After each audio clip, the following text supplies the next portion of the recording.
From September 11th to the Great Recession, from Katrina to government shutdowns, small businesses have been battling stresses and shocks. Through grit to innovation, they have sustained local economies with their resilience. Now, they face an unprecedented threat, COVID-19. As Congress scrambles to provide aid, coronavirus economic relief packages are overlooking millions of micro-businesses. Many of these businesses are owned by people of color, veterans, immigrants, and others who operate in low and moderate income communities. During the best of times, they face hardships in gaining access to the resources needed to thrive, grow, and hire. Their remarkable innovation to provide economic freedom for their families is on full display. What will you do to support the heartbeat of the nation's economy?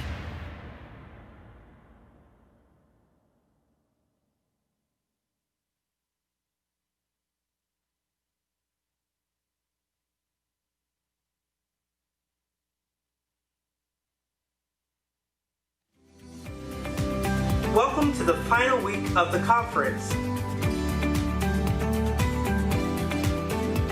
To all my West Coast attendees, thanks for waking up extra early to be here with us. Today is all about getting into the weeds of lending. Remember, if you haven't registered, it's not too late. We're giving away amazing giveaways tomorrow. And you'll want to access all our amazing tools like the COVID-19 Resource Navigator that equips small businesses with resources to ensure the ecosystem can recover and stabilize, or one of our amazing reports like the Tapestry. Of course, we want to thank our amazing sponsors who have allowed us to do something incredible and unprecedented, offer the conference free of charge.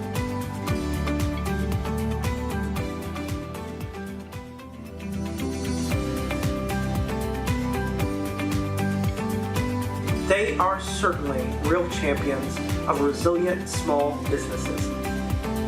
Now, join us for our first panel, Underwriting Loans in a COVID-19 infused recession. From September 11th.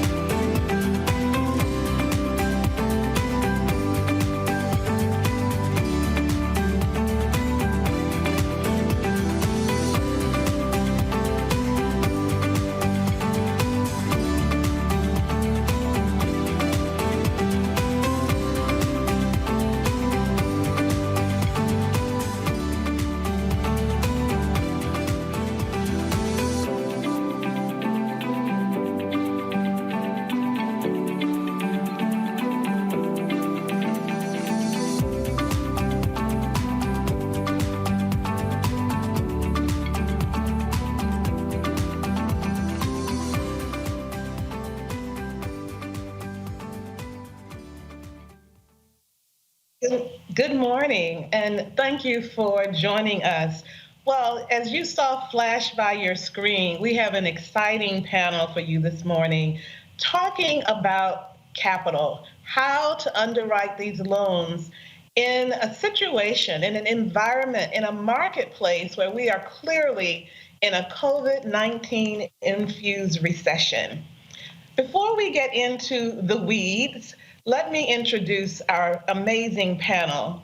We have Beth McKeon. Beth is the leader of the Fluency score, a revolutionary new diagnostic tool that works like a FICO score for startups. And she's going to tell you it actually works better. Next, we have Bryce Butler.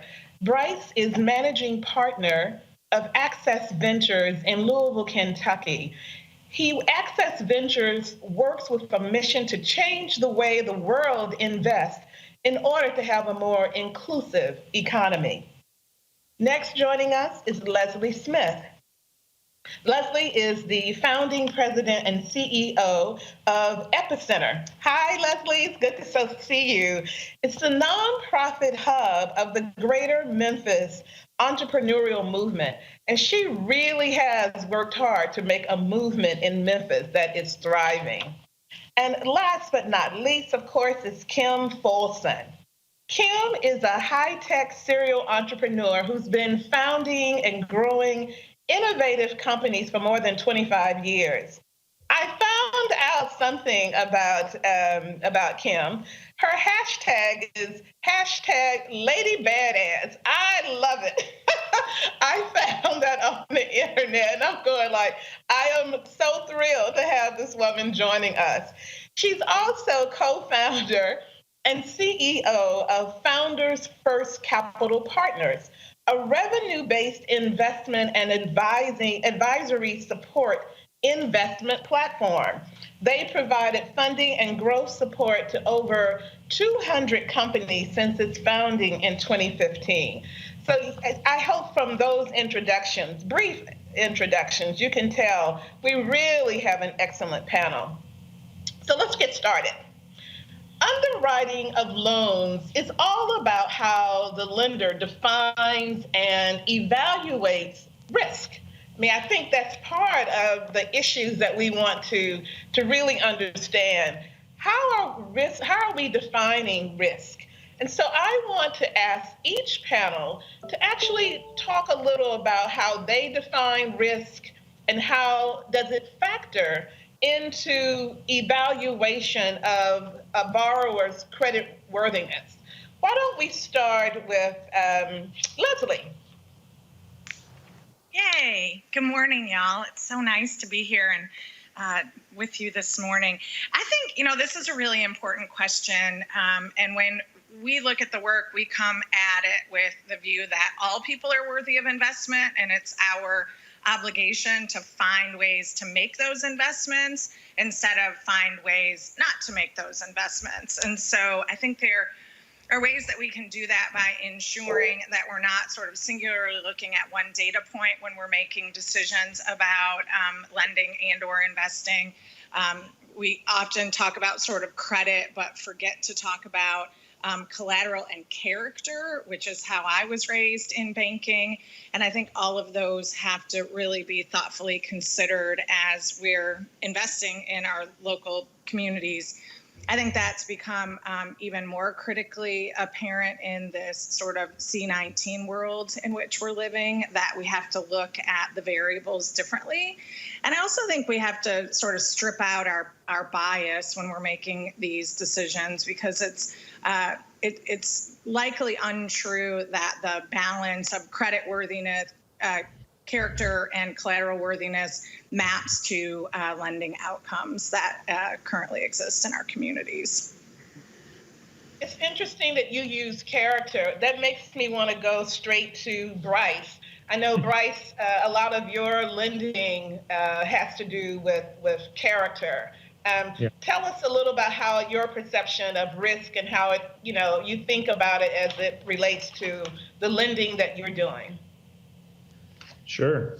So I think risk, a basic definition, it's future uncertainty or a chance of loss. And so in an underwriting situation, we're all familiar with that. We're typically talking about financial risk. And what we try to do, and what we choose to do, is to expand that that definition of risk to include community risk and missional risk, both to our organization and the people in which we're working with. So I think if we actually expand that definition of risk, we get to be a lot more creative, as Leslie was kind of highlighting, and this notion of character and the issues that we see with how underwriting and traditional forms of credit scores are prejudiced and biased against certain members of our communities. And so if we actually factor in character, what we choose is like a risk plus impact score, which is looking at a broad definition of risk and the overall impact of that lending, and really seeking to kind of put as many of the CDFIs that I know do the person, the entrepreneur, the business owner at the heart of that lending, and how can we create a structure and a process that considers their needs, and nuance the financial statements that often come across, and give them an opportunity to speak directly to the decision makers. And so that's one of the things that we've done, is to try to, in some instances, bring the notion of community back into community banking. This idea that you could walk in and you have a relationship with those lenders, and so therefore character, the ability to repay, to diminish that future loss. You start to consider other factors that don't just fit into some algorithm or credit score. That's really interesting when you talk about bringing community banking back into, the sense of real community. I remember growing up I'm from the South, for all of you Southerners on the panel there. I grew up in the South, and my mother was had a catering business, and literally just signed her name to be able to get credit to run her business. And because I was Rosa Evans' daughter, I could actually go to any store in Franklin and sign my mother's name because she was known, and it was all about her character. And so bringing that sense of community back into lending is super important. Beth, I know you're thinking about risk in a totally different way when you think about startups and how do we begin to evaluate startups. Tell us about how you're thinking of risk and how you evaluate businesses. Absolutely. Thanks so much for this opportunity, Connie. I would say my perspective on this is potentially very different than where the conversation has gone so far, because I think that character-based decision-making is incredibly valuable at an individual consumer credit decision-making level. But an individual's creditworthiness or their character is not a good measure of the risk in their business. And so what we've done with the Fluency score is really start to examine how can we measure the risk in the business itself and separate that from decision-making that's focused on who you are, who you know, and sort of how closely you match a pattern of success that's been sort of defined in this industry. So really separating the person from the business risk completely. And, when you introduced me, you mentioned that the Fluency score works like a FICO score for startups. And what I mean by that is that we're measuring business model risk rather than measuring the risk of the individuals running that business. Because someone could have kind of poor personal credit. Maybe they've invested everything they had into their business in trying to grow it, and it's affected their personal credit. But in the process, they've figured out a business model that will be successful. And we need to make the decisions about putting money into businesses based on the strength of the business model rather than the strength of the individual. Wow. I can't wait to come back to you to talk more about that, because that truly is a different model. So let's go to Kim now. Kim, why don't you talk to us a little about how you're thinking of risk and how you use risk, if you do, to evaluate your investments?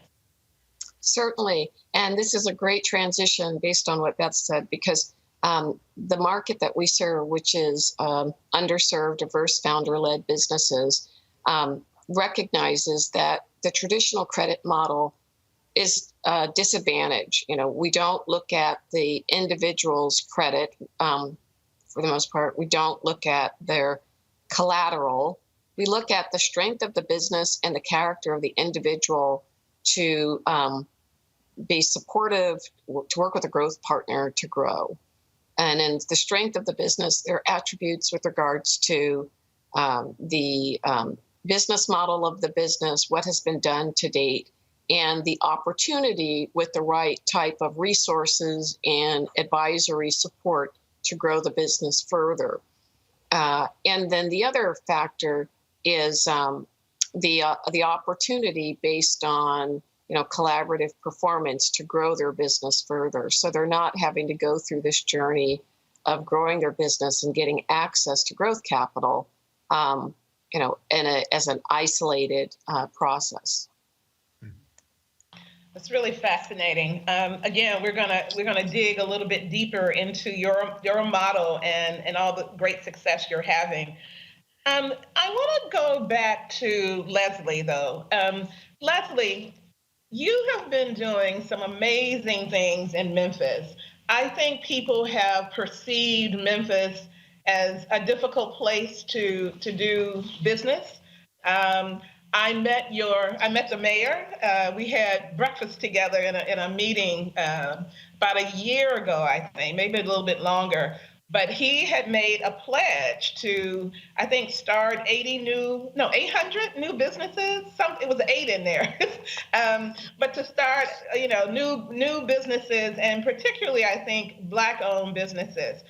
Tell us how you are playing that role in helping to build, again, a movement of supporting small business and really building up the ecosystem in Memphis. Give us some ideas of the kinds of businesses you're seeing and how you're making the capital work. How are you, changing the rules to make the deals actually happen? Yeah, I appreciate that. So it's 800 businesses, and we have a collective goal in Memphis to grow 800 Black-owned businesses with an employee beyond the founder by 5 times over the coming 5 years. And you and I have talked a lot about how the dynamics of a small business change the moment a founder is able to hire an employee beyond themselves. And the mayor is certainly dedicated to contracting and influence in ensuring that these Black-owned businesses in Memphis not only have the capital they need and access to the talent they need, but access to the contracts they need. And I think his administration has exhibited that profoundly and on a daily basis, the level of commitment there. I think what's interesting about this conversation is that we literally have to solve for every single variable. So you hear sort of talking about the business model. You hear talking about bias against particular segments of our population. You hear us talking about can we sort of disaggregate the people from the business model? Can we ensure that capital is moving into the hands of all of the folks that are necessary? We hear about collaborative performance because it takes a community.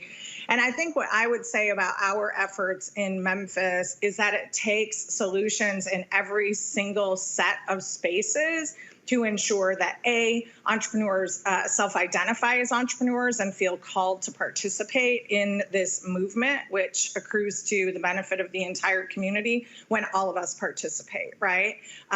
It has to ensure that access to contracts and customers exists and flow freely in ways that they historically have not. So if you met with the mayor, I'm sure he talked to you about the disproportionately low percentage of receipts that Black-owned businesses have in Memphis, and you have to actively work to sort of undo that. Then you have to talk about all of the broken ways that capital is distributed to underestimated populations. And when we talk about risk, I always sort of get a bit flummoxed because I compare the way we think about underwriting non-standard debt in difficult markets as we perceive them Yet regularly through accelerators across the country and planet, we will easily put $50,000 to $250,000 into virtually unproved business models because we're actually enchanted with the people. And so I also think we have to reframe the way we think about risk. We have to reframe the way we think about distributing opportunity to all people who are worthy in our communities, which is all people in our communities are worthy. And we really work to change the behaviors of people and the mindsets of people before we actually get down to, like, what does your business model look like? How are we going to capitalize that? Who are we going to hire? And how are we going to sell these goods and services? I think this is a really important conversation to be having right now, Connie, because we also have to think about, without understanding the variable of time relative to a pandemic, what does modeling debt look like? What does modeling investment look like? How do you do revenue-based sort of lending in a world where you can no longer predict revenue? And that's why I think we all need to be collectively having these conversations. And instead of finding ways to sort of build new barriers to participation, how can we collectively tear down all of these barriers? And that's what we've been trying to do in Memphis. And I know that's what every member of this panel has been trying to do for so long as they've practiced in this field. Hallelujah, Leslie. That's the message. Yeah, go ahead. Keep going. Oh no, I just want to say that I totally appreciate everything that you said and the way that you're bringing all of these issues together to be solved as a collective. Yeah, that's what I was going to go back to. So Leslie, how does that work? I mean, practically, is at the epicenter, is it all of your staff doing all of these pieces, or you have a staff who coordinates across the town, across the city, for people who are doing different components of that? Tell us a little bit show us a little bit more about how it works.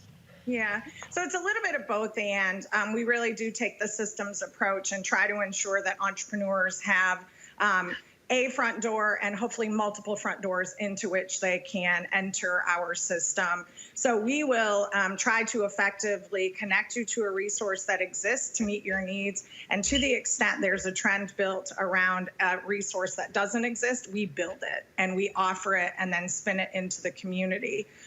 We also have a staff of experts, and particularly interesting to this conversation, we have a capital executive in residence who works to not only sort of coordinate with system partners, so our CDFIs, our bankers, our venture funds, our angel investors, but also to work with entrepreneurs to understand how they're best being served and how they're sort of being failed in service. So one outgrowth of that sort of engagement has been this sort of difficulty about accessing microloans or grants or other loans in response to C-19. And so we, as sort of the organizing hub in the community, created a community application, which allows the entrepreneur to use one application to get a sort of pre-approval with multiple partners. And so it's a little bit of everything. I would say, Connie, the most important thing we try to do is ensure that behaviors relative to risk and the importance of this work and these investments is broadly understood by all of our stakeholders, all of our partners, and all of our community.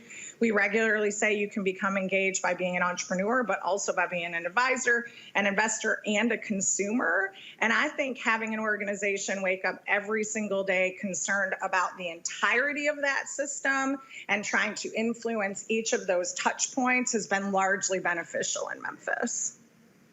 That's really great. It sounds like you've helped to build an ecosystem that's sustainable and that's really working. I love the idea of the common application. Just that, something that simple is so powerful, right? In terms of that entrepreneur being able to move more freely through the system and get what they need. So that's really great to hear. Beth, let's come back to you because, again, I'm sure I'm not the only person viewing this conversation who really thinks FICO is the wrong place, the wrong tool to use for underwriting businesses. And so you had started to tell us, how the Fluency score looks at different aspects of the business and separates that out from the character or the individual business owner. Tell us a little bit more of how the Fluency score works. What goes into that score? We know, the kind of the elements, at least we think we know, the elements that go into a FICO score. What are the elements that goes into the Fluency score? Yes, I'd be happy to explain a little bit more. I think it's helpful to start by describing what kind of businesses the Fluency score can measure. And the way we think of it is the Fluency score can measure any business model where there's innovation happening. So, obviously that's true in sort of like the traditional startup or scalable technology company space, but it's also true of Main Street businesses. And I would say like even more true right now as Main Street businesses are having to innovate to find new ways to reach their local customer base when they can't potentially have those customers in their locations and they need to serve them in new ways. So when there's innovation happening in that business model, because the customer base is changing, the product or the price, any of those delivery mechanisms are changing, there are assumptions that the entrepreneur has about how they will deliver value and how that business will make money. And that is what the Fluency score measures. So the Fluency score measures that business model around 5 vectors. And 3 of those are looking at what the entrepreneur has already de-risked through running experiments in the market with their customers. And I think that's a really important part to say about this because so often what I see happening when entrepreneurs pitch their business to investors or in a pitch competition or in a loan application process, what they're doing is they're saying, I have this idea or I'm trying to do this thing and it's going to work in these ways, X, Y, and Z. And then the person who's listening has to decide, do I believe them? Do I have this problem? Do I know anybody who has this problem? Do I think it will work? And the challenge there is the person that's making that decision may not be the person who's experienced the problem that that entrepreneur is solving. And so there's immediately a bias in place around whether this is going to work. And the Fluency score cuts through that completely by saying it actually doesn't matter if the person evaluating the company has experienced this problem. It only matters, can the entrepreneur show with evidence the ways that they have de-risked that assumption with the customers they want to serve. And so we capture those learnings through a series of qualitative interviews that also captured the speed and the focus with which the entrepreneur is de-risking the rest of their assumptions. And this allows us to get a picture of both what they've already figured out about their business model and also around their approach to figuring out the rest, because any innovative business is going to have a series of risks. And to some extent, we want to be able to put money into those companies before they've figured everything out and they're not risky anymore. We want to help them invest in that business while they're figuring out that process. And the Fluency score gives you a picture of the likelihood that they'll figure it out before they run out of resources. Really interesting. Where are you applying the Fluency score? Yeah, so we have a really exciting pilot with NBIA, which is the International Business Innovation Association. So we're rolling out the Fluency score to community-based nonprofit accelerators across the country this year. We have about a 2-year period where we're doing that. So that'll bring the Fluency score to about 20 to 25 different communities across the country. In addition, we have investors that are using the Fluency score. We're in 9 states at this point.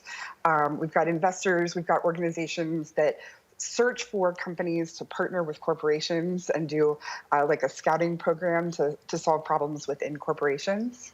And I have had great conversations with community banks and CDFIs that are really interested in looking at how this can start to unlock the potential for them to bring small business loan opportunities to maybe even Main Street businesses that have just seemed too risky to really grapple with whether that loan will work. The Fluency score can really bring a new data point to the conversation. It doesn't replace the traditional due diligence, but it definitely reveals strengths and weaknesses in a company that are almost impossible to kind of surface through a normal application or interview process. I think that's really interesting. I think you mentioned CDFIs. I think oftentimes CDFIs have a really hard time funding startups. And so thinking about how this tool could be used in microfinance along with CDFIs, I think is quite exciting. And again, really bringing some new innovation. So speaking of innovation, I mean, this is one of the places where I think I've heard about innovation really quite differently in a long time. I know I was on, I'm part of something called mastermind calls, and it's all about, a focus on capital and community capital. And, it was the first time I actually heard about revenue-based lending. And I got super excited. It sounded fascinating. And so I really want to give time to Bryce and Kim to help us understand this revenue-based model. I know even though Kim, it's a lot of what you do, but I'm going to actually start with Bryce.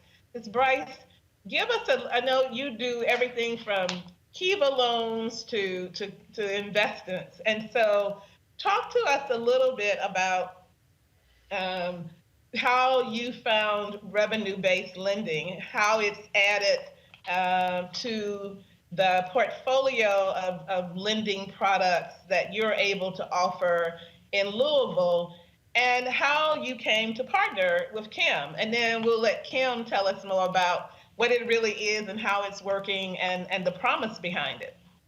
Sure. It's super exciting. I think I loved what Leslie was talking about earlier. Epicenter, I think really if you think about the common application or the work in a community, you're really you're like this community quarterback. You're bringing all together these disparate parts that are working really hard to bring about change and transformation. You're an entrepreneur kind of at the systems level. And so Access Ventures, we've done that in specific communities, specifically in Louisville, Kentucky. But we also look across the capital stack. So if you're not familiar, we're structured as a private operating foundation. And so it's a relatively unknown structure. Most people hear of foundation, they think of a grant-making organization.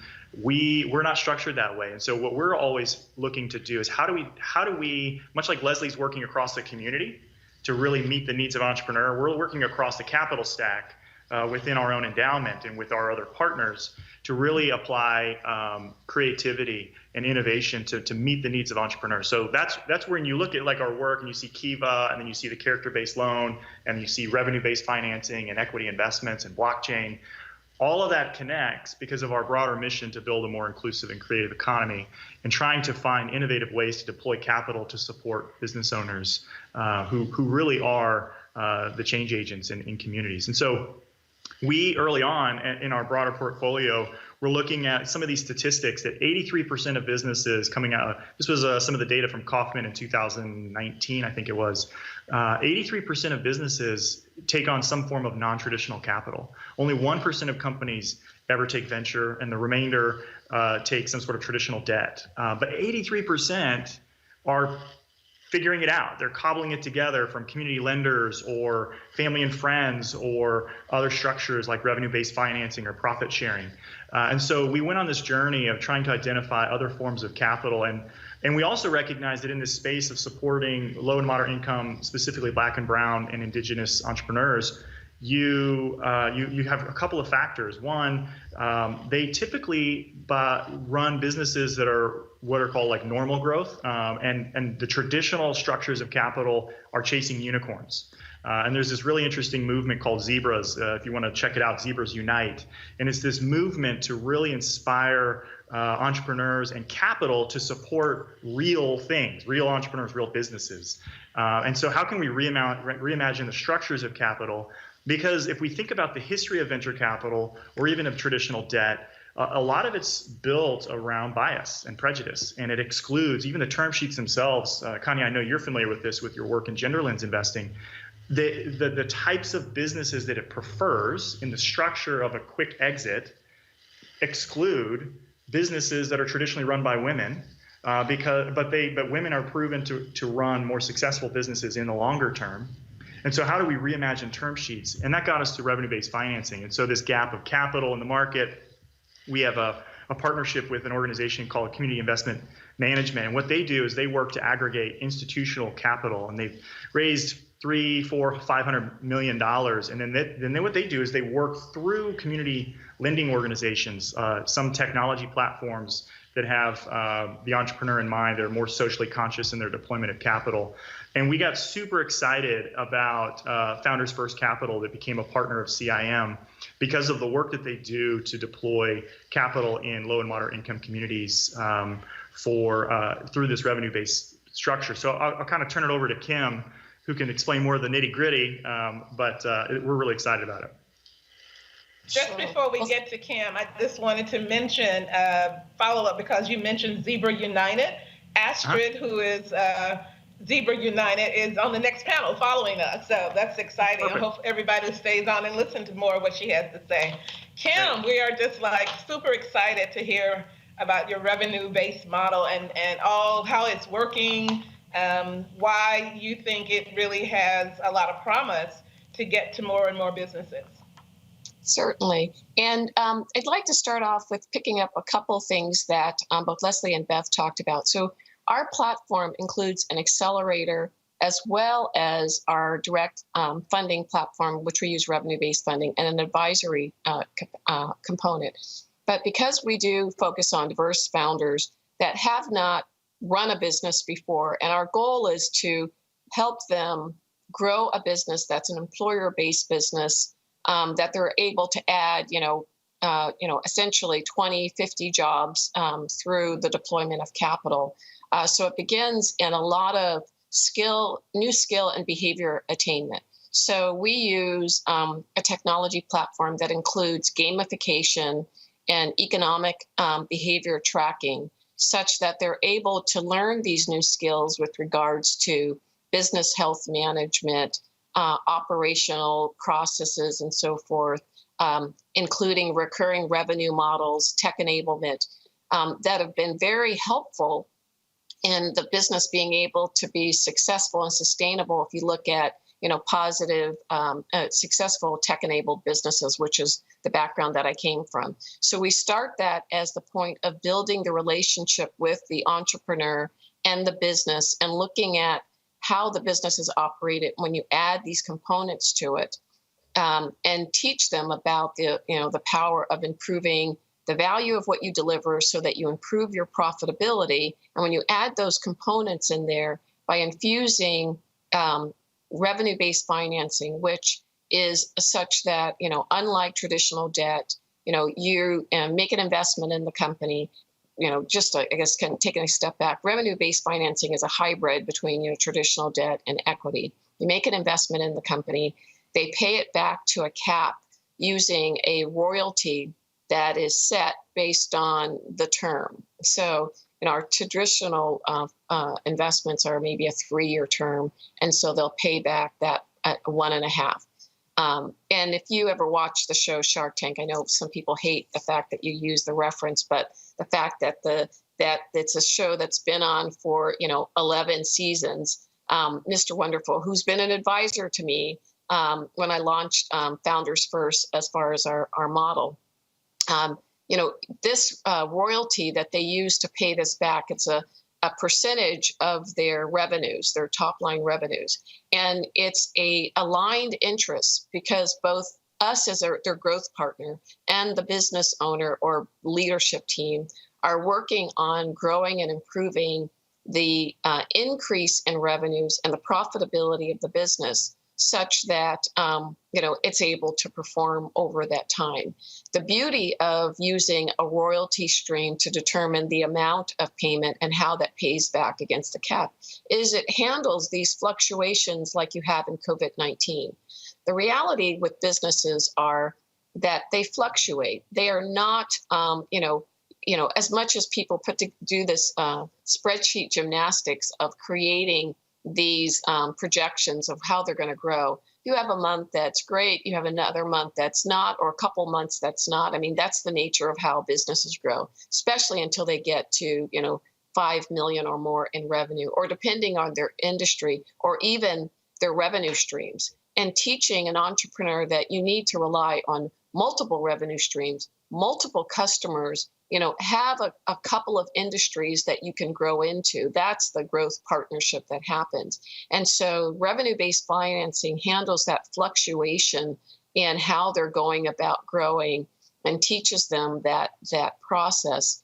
And it's done in such a way that it can be non or low dilutive, so with equity financing, the business has to give up a significant amount of their business in order to attract capital.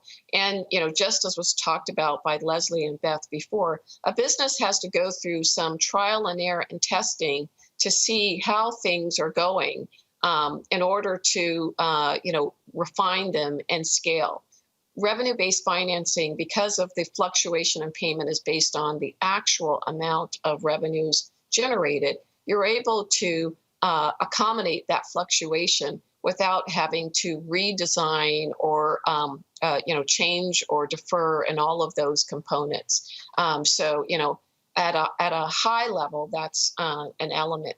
And then the other thing from at a macro level, as we look at these businesses, when I started Founders First in 2015, we established these two growth models of being the Clydesdale company, those companies that what they go through to come up to being a $5 million business. And then the Zebra company, the behaviors that they need to go through to become a $50 or $100 million business are quite different.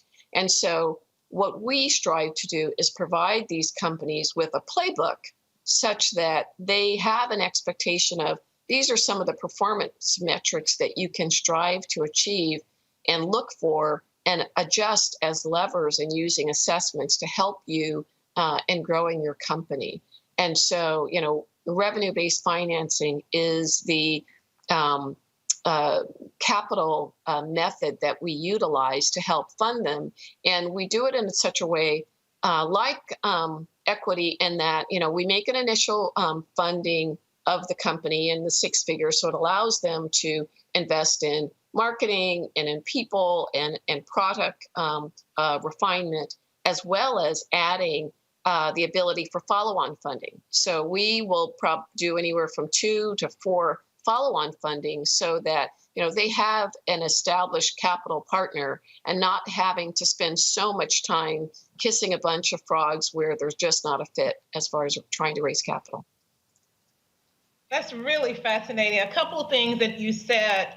Seems like this model, revenue-based model, could work particularly well for Black-owned businesses. I know from earlier work in my career, it's been let's talk about the trust barrier, right? That there's a trust issue that hits up against Black business owners who are very, very reluctant to take on equity partners. They don't want to give up their company and have suffered, I think, in many cases from being able to grow because they didn't have an alternative, anything that's more flexible. And what you're describing sounds, a lot more flexible, that would open itself up to as you said, business owners of color, but in particular Black-owned businesses who've been, kind of shut out because there wasn't anything but,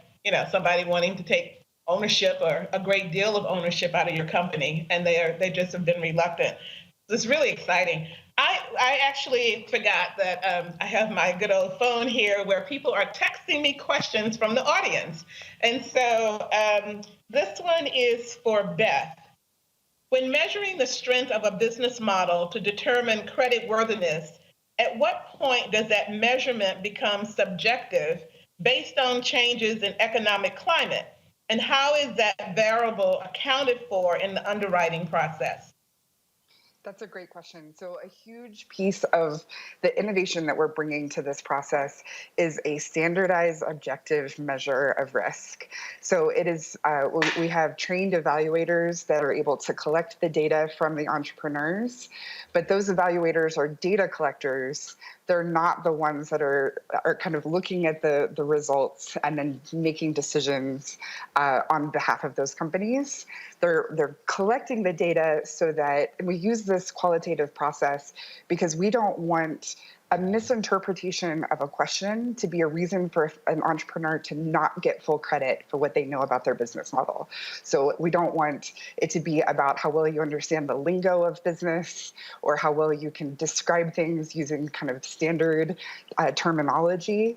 We want it to be based on what they've actually learned about their business from their customers. And so our data collectors are able to dig and make sure that they're really getting the most complete data-driven evidence of that company's business model de-risking activities. And then it goes into an algorithm that we've built that does the scoring of the company in a really standardized way. And so at this point, what we can do is use this as a tool to compare companies in a really data-driven, objective way, because the algorithm produces both a numerical score and a visualization of where the strengths and weaknesses are in each company. And one of my favorite things is when we do this for clients, there will often be a group of companies with scores that are very similar, but the visualization of where those strengths and weaknesses are in each company can be very different. And so what that does is it allows the decision maker, whether it's the capital partner, the accelerator or training program, whoever is requesting these scores, they then get to decide, are we a good fit for each of these companies based on our risk tolerance, like where the risks are? Well, that matters to different people. And can we provide support to those companies where there's a match between the resources and the opportunities we have to offer and where those entrepreneurs need help? So it can really serve an interesting role in just being a matchmaking diagnostic service as well. Great. So Leslie, there's a question to you from our audience. What was the process like to build a model that is more responsive to community? Do you have any barriers to how that new model was funded? Yeah, so that's a couple hour long conversation, but I think the sort of starting place is the most important, which is we had to sit in community for over a year with entrepreneurs and partners and stakeholders to really understand how, when centering around the needs of entrepreneurs, we could collectively aggregate our resources to do that in the most thoughtful way, and then where the gaps were. So, in 2015, when we started, we had a goal to raise $100 million to flood that system with resources. We used that early learning to really orient around what those dollars would be used for to best achieve the goals of the community and our shared vision. To date, we've raised 70 of those $100 million, and that has come from a variety of resources, from individuals to foundations, to federal, state, and local government, corporations. And I think the key to being able to attract a diverse sort of suite of funders into work like this at scale is that early work. So it's really important to have a plan, have community buy-in, have the data, which we've talked about extensively here, and be able to sort of predict your improvement of that baseline data, both from a qualitative and a quantitative perspective. So my advice to the audience and the person asking that question would be, it takes a huge amount of organizing and listening and reacting to what you actually hear on the ground. We often think of sort of these movements as white horse sort of coming in to save the day, and there's no day to be saved. There's really only the organization around opportunity and people and support that's responsive and thoughtful, I think. Great. Kim, do you see applications of revenue-based financing for micro business borrowers who are taking on small amounts of capital, but where credit building is also a goal? You talked about it kind of from a larger company. Most definitely. When we got started, we started with a proof of concept fund, and we started with small amounts. And, being able to build that personal credit profile and personal wealth profile is a great way of doing that. So that, our goal is to help these companies with graduating to get to other capital stacks and be their sponsor as they look at other capital to, take them to that next level. So the strategy that Bryce talked about is really important. I mean, capital is important. That's the, the lifeblood to help growth happen, and allowing them to build that personal credit profile is important, as well as the business credit profile, without being penalized in their growth stipend without having that happen. This is a question for all of you. How do public benefit corporations fit into the kinds of lending talked about in this conversation? Public benefit corporations. Is anybody working with those? Bryce? Yeah, I think they actually help the investor. So as an investor, they kind of help. They already answer the question of, does this business have some sort of impact mandate? Are they factoring some sort of social or environmental impact into their business model? So that does help from a diligence perspective and kind of understanding. But then there still has to be a matchup of, like, are they pursuing an impact that's aligned with the capital and the desire for the impact of that capital? So it definitely is a help. There's been a lot of push. I think it's now approved in over 30 states as a legal designation. There is a lot of confusion as, like, public benefit corporations versus certified B Corps.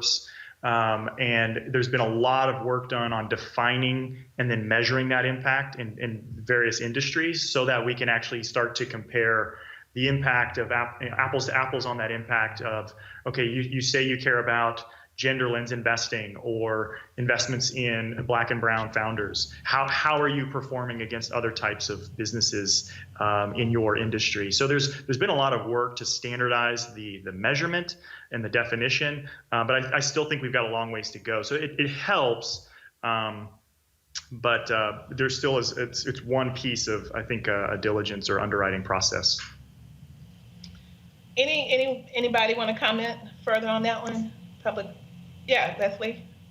I agree with everything Bryce said. I also think that there's this confusing bleed between public benefit or B Corp and what should actually just be nonprofit activities. So really like to ensure that there's a business model that has a sort of revenue potential in a market we understand, and that the sort of business isn't secondary to whatever the sort of public benefit filter is, which we've seen on a handful of occasions sort of act as a skew or a distraction from the actual business. So I do agree there's a lot of work to be done, but as has been stated by every member of this panel, sort of really understanding the strength of the business model and the sort of markets and founders' ability to execute need to drive, and then that sort of public benefit or sort of double, triple bottom line piece can be sort of additive, augmentative, but the business itself has to have some merit prior to that. Yeah, and if I may, like, we're fans of the movement, but I think fundamentally what we believe is that all businesses have impact. So I think it's important to recognize that you can't look at any business and say, well, there's not a social or environmental impact of that business. there's an impact. It's either going to be positive, it's going to be neutral, or it's going to be negative. And so as we do this work, we've got to be aware of that. And I think it's really helpful what Leslie said, because I think we look at nonprofits and for-profits, and the nonprofits, it's like a dirty word. But I think we got to bring that back up and say, no, nonprofit is a business model, and it's okay that they're not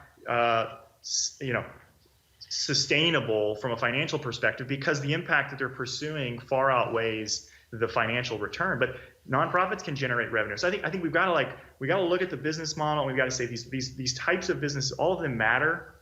What type of business is it? What's the type of impact? And so therefore we can actually start to assign the right type of capital. And not just like pit them against one another, but there is value in traditional nonprofits and enterprising nonprofits. And there is a difference between an enterprising nonprofit and a social enterprise. And so I think we have a lot of work to do, I think, in defining terms and really elevating the conversation. But I'm thankful for the movement, because I think it's really bringing this idea of values and impact that we all businesses have to kind of to the forefront. Bryce, that leads me to a question. How do we get more innovation in small business lending? How will it be financed? Because we definitely need more innovation to address things you just said. How do we get more innovation into lending? I wouldn't mind contributing to that question. Please, Kim. Yeah. So I think that it's outcomes. There's a perception. I mean, when I started Founders First, there's a perception of investing in the underserved market is not a good return. So the first is going to be the return and performance. That's going to really drive the outcomes. So when you look at the return on investment, the job creation, wealth creation, that's what's going to drive innovation. As someone who's seen these, initiatives to fund diverse founder businesses 5 times, it always stops because you look at the outcomes associated with it, it doesn't end up penciling out. And that's what I've seen, with when you compare other types of innovation with regards to business, especially I've seen it in tech businesses. When you have shared outcomes that people benefit from, then there's greater adoption. And I'd like to, if I could, I think one of the things that forces innovation is crisis. And so I think kind of to the purpose of building resilient economies and resilient small businesses, I think what you see is out of crisis comes innovation. You just have to. And so what can be learned through COVID-19 and its effect on lending or small businesses? I think predominantly in a community lending aspect where everybody's been forced to work from home or work remotely, a lot of the practices or the procedures of meeting with people face to face, signing documents, a very paper-heavy process. How do you pass secure information back and forth? How do you underwrite a loan and get people involved with the technical assistance that goes into supporting these borrowers and also processing these loans? So I think crisis brings innovation, and so one of the things we have is a product that really looks at kind of expediting the underwriting process. It's called LenderFit, and it's in its beta form. And it's actually through this moment of COVID has really somewhat taken off because of the need to deploy this capital securely and quickly and transparently with the borrowers. And so I think where those things occur, you start to see a lot of innovation occur. I live in Chicago, and we had our former mayor used to talk often about never let a good crisis go to waste. And so you're absolutely right in terms of the innovation. I want to pick up on another question that you just raised for me, Bryce. It is talking about, what's happening to all these businesses. We know that early reports were that over 40% of Black-owned businesses closed. Have just disappeared because of as a result of the pandemic. What are the capital products those businesses will need to restart, and do they currently exist? How are those businesses that really had to just shut down and exit, how will they get restarted? Are they going to be considered as startups? Are you going to look at them as what? What are the products, and do you currently have them, or is that somewhere else you're going to have to start more innovation? Leslie, let's start with you. That's the question of the decade, maybe, right? Is how do we react to this? And the numbers you just reported suggest that we weren't doing it well before, right? And our response to C-19, particularly is related to the distribution of the federal support requiring a pre-existing banking relationship in the earliest iterations, were sort of a giant demonstration of that. And then you add this sort of overarching lack of trust or confidence in those sort of institutions among Black-owned businesses, and you've got this really sort of exponential challenge that exists. I do think Bryce is right that innovation is born out of crisis, and our sort of collective desire to see a different world on the other side of this. We have certainly laid bare a series of societal flaws related to the way we value and or honor Black and brown businesses, Black and brown bodies, our Black and brown neighbors, just sort of writ large. And I think the response to that will decidedly be innovation in and around this. I think the rev-based model that Kim talked about is amazing. I think the Fluency score is really interesting.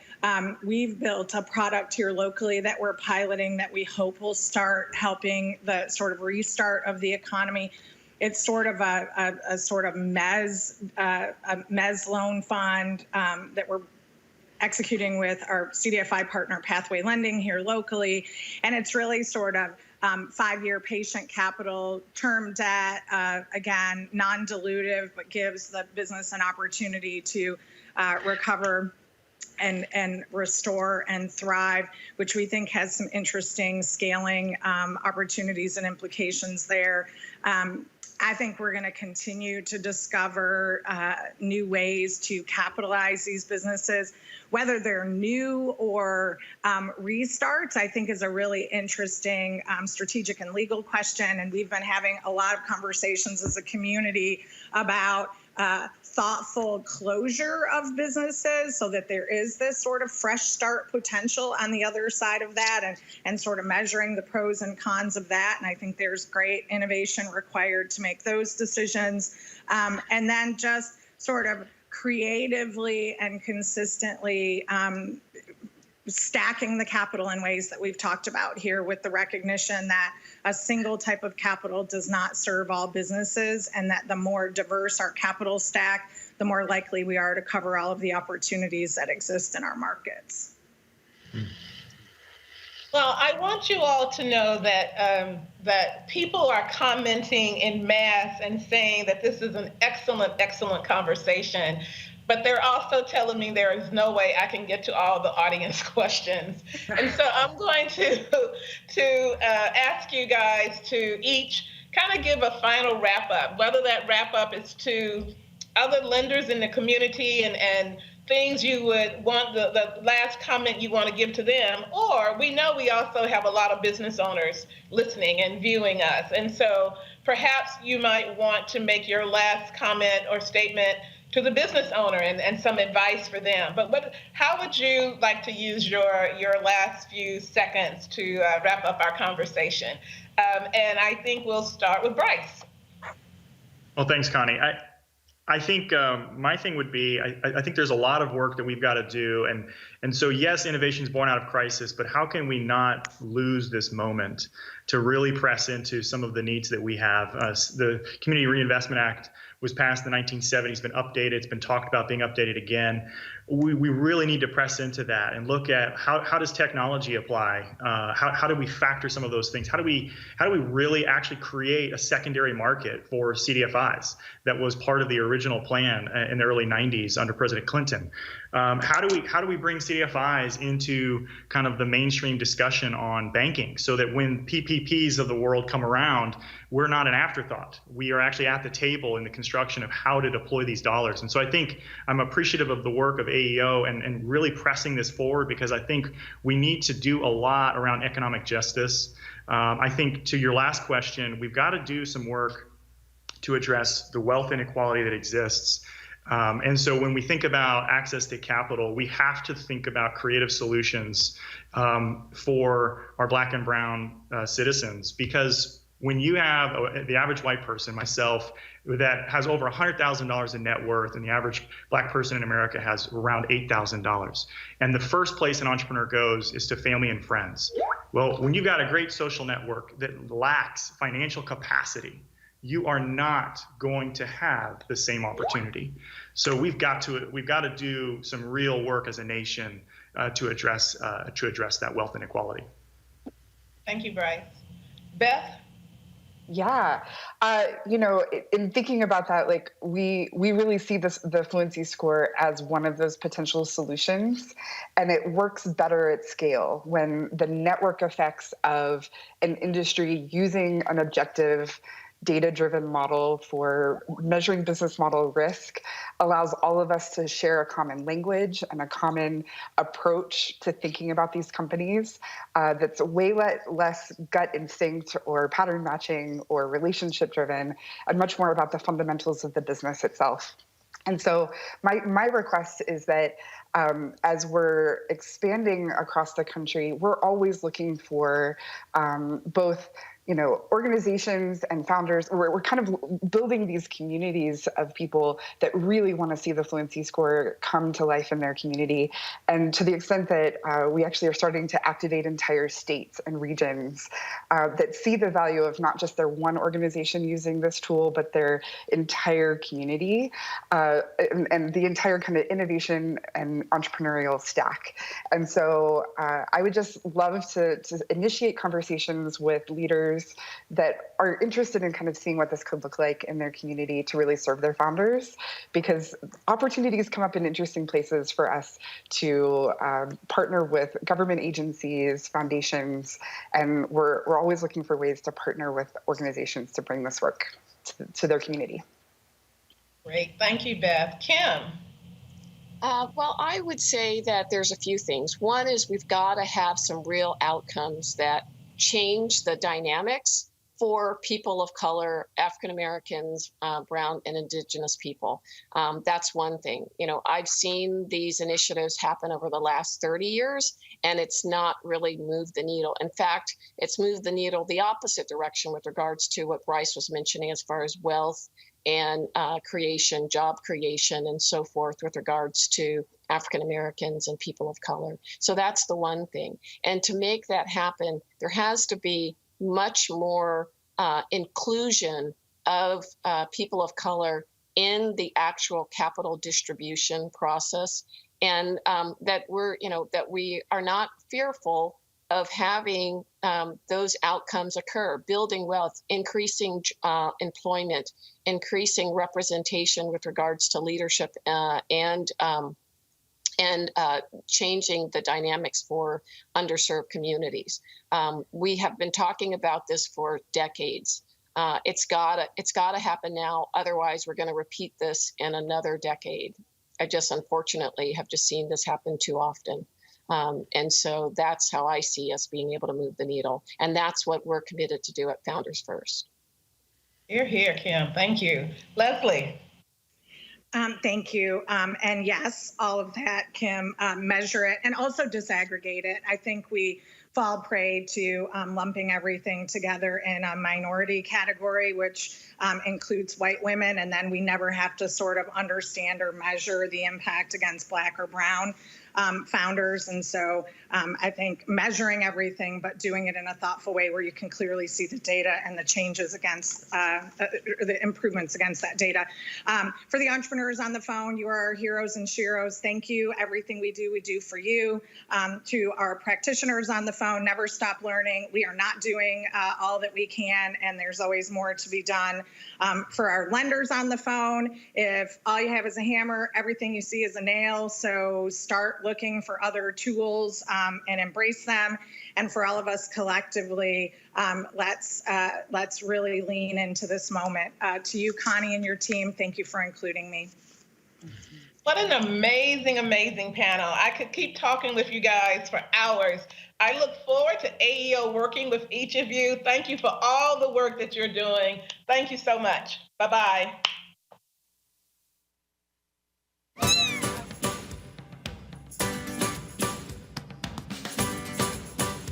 Hi, Cha-Cha. You give kisses? No, she hasn't. I've always had a passion and a love for animals, and so I've been in the animal health industry for over 20 years. This is Hedwig. I think animals teach us empathy. They teach us how to relate to each other. They teach us how to comfort each other. Okay, we'll go back to bed. When it came time for me to look at the next step in my career, one of my clients was actually looking to go into a different chapter of his life as well. So he was looking to retire and I was looking to purchase my own business. I had some funding and I was able to make an investment. But at the same time, one disadvantage about not being a veterinarian myself is that it's very hard to get funding. Her determination to really sort of, one is do the homework, be diligent about finding out the various different funding sources. I think it took about 6 months where I was looking and trying and knocking on doors and making phone calls and filling out applications. It wasn't until I found California Capital, actually through the NAACP, and that's what led me to them. So in Jamaica's instance, we were able to successfully provide that funding. If she needed to make some alterations, some tenant improvements, her process was, I want to be able to provide some of the updated software equipment. California Capital is a nonprofit organization. In the communities that we serve, the issue is the lack of access to capital. And our goal is really to get that business from startup phase to growth phase to sustainability phase. They mentioned that they had different programs and they had different criteria, and they looked at the whole picture as opposed to just the numbers on the page. By investing in California Capital and the work they do with those small businesses, and we see it every day, that the small businesses that they support, these business owners, are getting education that they need. They're creating business plans. They are thriving. You're okay, bud. After the purchase of my first hospital, I met with Dr. Sam Barron, who's now my business partner. And we joined together and created our second hospital in Sacramento about a year later. We intend to continue to grow. We're now looking for our third location. It's been such a great example for my daughter as well, to see her mother become a successful businesswoman. You know, she saw me from the days where I was working very long hours for somebody else, and now she sees me working very long hours, but for us, and that's important. It's created a great work ethic for her. And so I'm proud to be able to give her that example.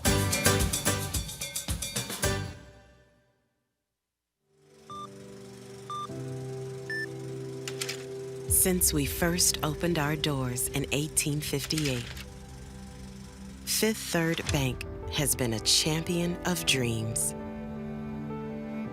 The dreams of mothers and fathers to give their children opportunities they never had. The dreams of small business owners to follow their true passions. The dreams of American companies that build our economies and our communities. The dreams of a grandmother to watch her grandchild graduate to a brighter future. The dreams of retiring and knowing that the best years are ahead. Every day, our customers work hard to pursue their dreams. And in turn, we work hard to turn them into reality. Because when our customers succeed, their communities succeed. And when their communities succeed, we all succeed. It's their passion and purpose that inspires us to never settle, to keep moving forward, and to bring more success stories into the world by making banking a Fifth Third better.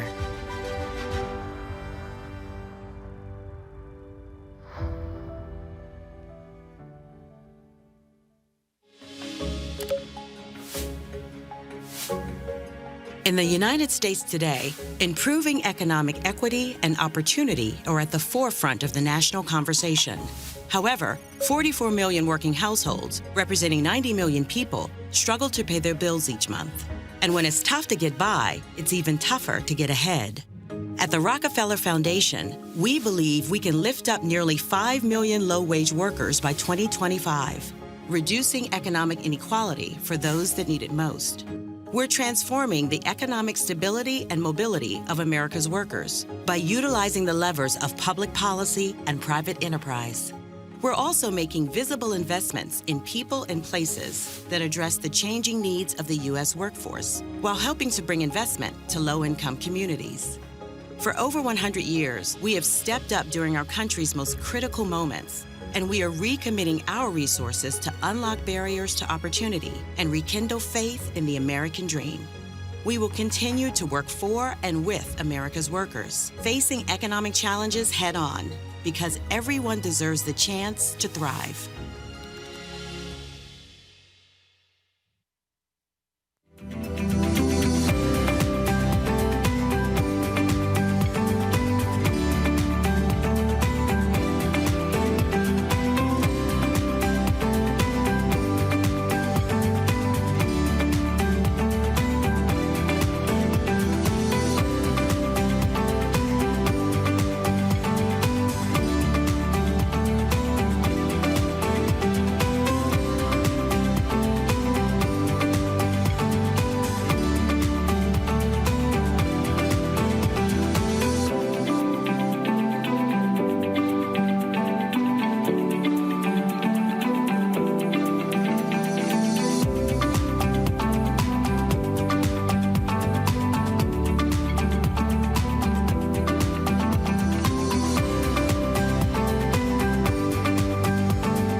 All right.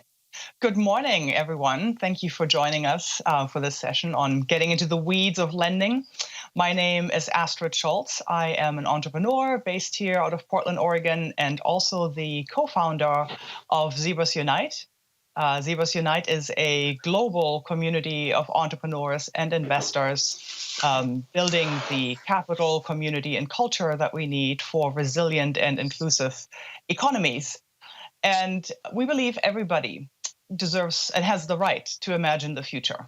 And we see entrepreneurship and business as a vector for making good things happen in the world, but also create wealth for our families and our communities. And clearly, in order to do that, entrepreneurs need access to capital. And that's where things frequently go bump, as we all know, and as recent events have illustrated also clearly.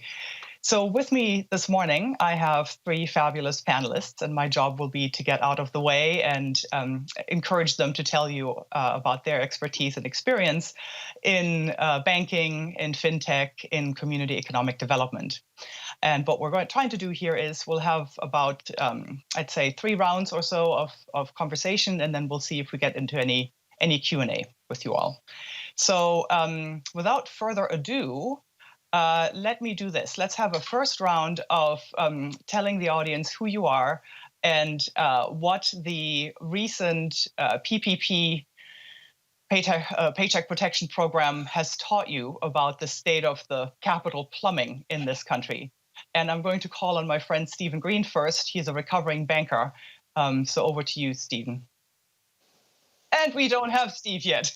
Of course not. Murphy's law of technology. I've got you, Vanessa. So in that case, over to my friend Vanessa, who brings, among other things, the lens of Native American sovereignty to this question of how things go bump in the capital ecosystem. So why don't you start, Vanessa, telling us who you are and your experience with the recent PPP debacle? Good morning, everybody. Yate Vanessa Roanhorse, from the Navajo Nation. Grew up on the nation. I live here in Albuquerque, New Mexico with my husband and my son. The Navajo Nation's about 2.5 hours, so closer than when I was living in Chicago, but still a bit of a drive. So I have a small company called Roanhorse Consulting, and we do a lot of community-led economic development, trying to really focus on the connection between health and wealth as it relates to economics, but also as it relates to sort of whole person, whole need. And part of that journey was because I had to start my own company. I really experienced what it was like to be an entrepreneur of color, an Indigenous woman entrepreneur, and the barriers that I faced, I knew immediately that there was going to be others who were trying to do the same thing. And the barriers they were facing was that there wasn't and is still not enough culturally relevant support systems, wraparound technical assistance, and definitely not access to capital. I was one of the lucky few as a Native business owner who actually applied for PPP and was able to get it. But that's not to say that when the first rounds of PPP came out and we saw some of the restrictions, the regulations, and which types of lending institutions were going to be able to move the PPP funds and even the EIDL funds, it was clear right away that Native America was not going to be served, that our community was going to be completely and totally left out. And just something really simple is if you looked at the time of where the certified 7A banks were that could actually do PPP and EIDL funds, and you looked at where reservations were, and if they weren't CDFIs, we were talking about traditional banks, they could have been anywhere between 60 to 100 to 200 miles from people. And during the COVID lockdown, many of our tribal nations were also closed off. And so just that in itself, the lack of geographically located, accessible lending institutions willing to offer PPP, that was already off the table from CARES Act Round 1. And obviously since that's been trying to be addressed. But I just want to say fundamentally the design of it was not meant for rural America, and it definitely was not meant for Native America. Thanks, Vanessa. What are your reflections, Sam? Thanks, Astrid, for having me, and thanks everybody for tuning in. Kabbage was selected as one of the non-bank lenders for PPP. And from a technology perspective, which is really what we do, Kabbage is grounded in using the granular and persistent data that small businesses generate in their day-to-day activities and using that in our normal business as a credit underwriting engine, as well as now payments and deep data insights. We came at this from a very tech-forward focus. And one of the many issues with historic 7A programs is it's a very high-touch, manually intensive in-person experience. And so we began working through all of the different requirements and attributes of the PPP program grounded in the 7A rules and regulations, and found that many of them were not adapted for basically a technology forward solution that's required during the lockdown. And so we found very quickly that what we needed to do was think about how all sorts of different businesses were approaching their documentation and their verification around identity and other matters like that, and think about how we can actually provide digital evidence as well, in some cases, document upload evidence to get folks through. And despite some of the many, many challenges, we were able to develop and run a rather robust PPP program as a direct lender and through our sponsor banks. But I absolutely hear and we very much understand the challenges that many of the rural communities and many of the LMI communities that did not have super great documentation, access to professional services like accountants or lawyers to help them through the PPP program, or other sorts of basic financial services, how they really did come at a disadvantage across the entire lending spectrum, not just with a single platform.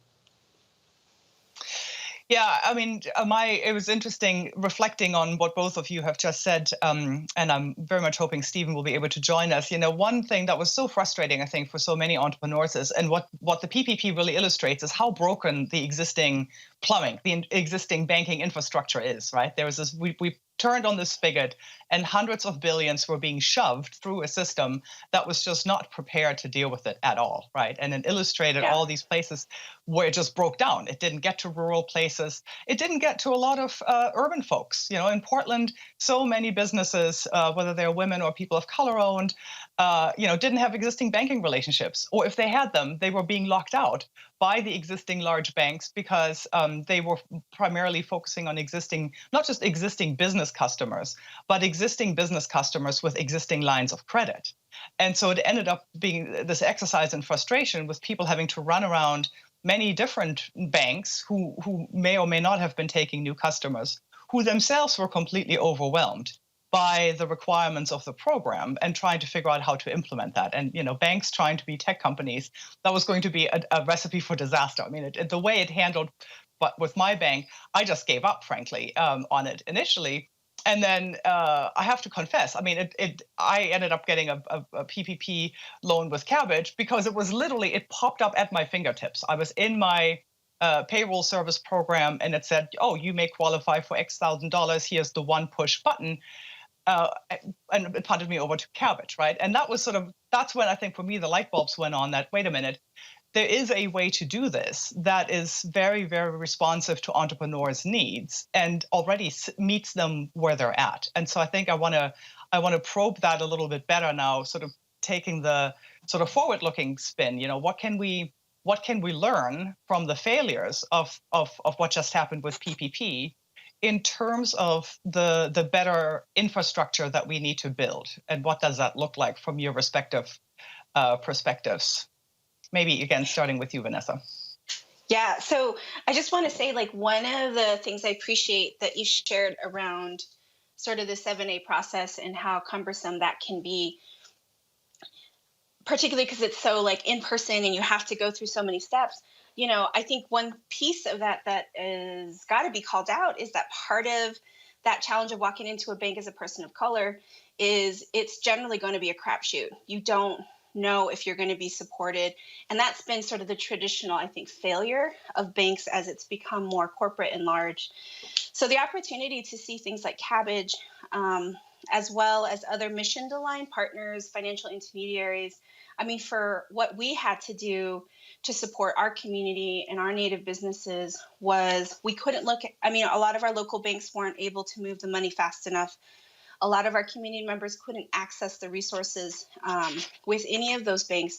And so I operated as a PPP broker with mission-aligned financial intermediaries and banks. So it was with RCAC and with Native American Bank.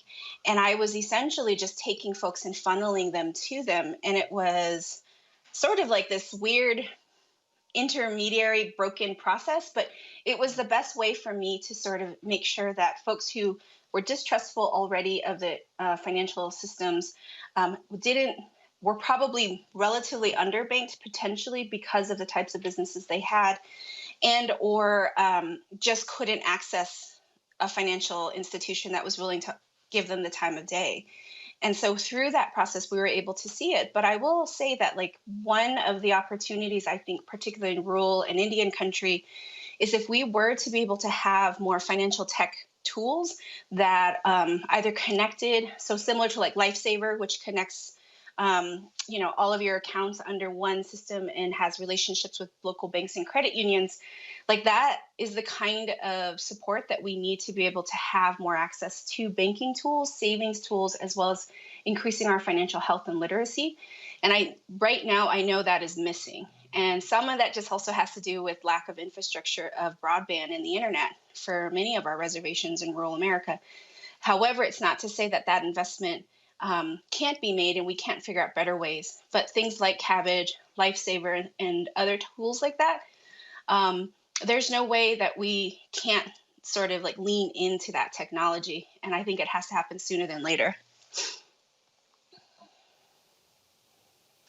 So I really love the points that Vanessa hits on here. They're super important. There's this myth in the financial technology circles that you cannot have a high-tech and a high-touch solution.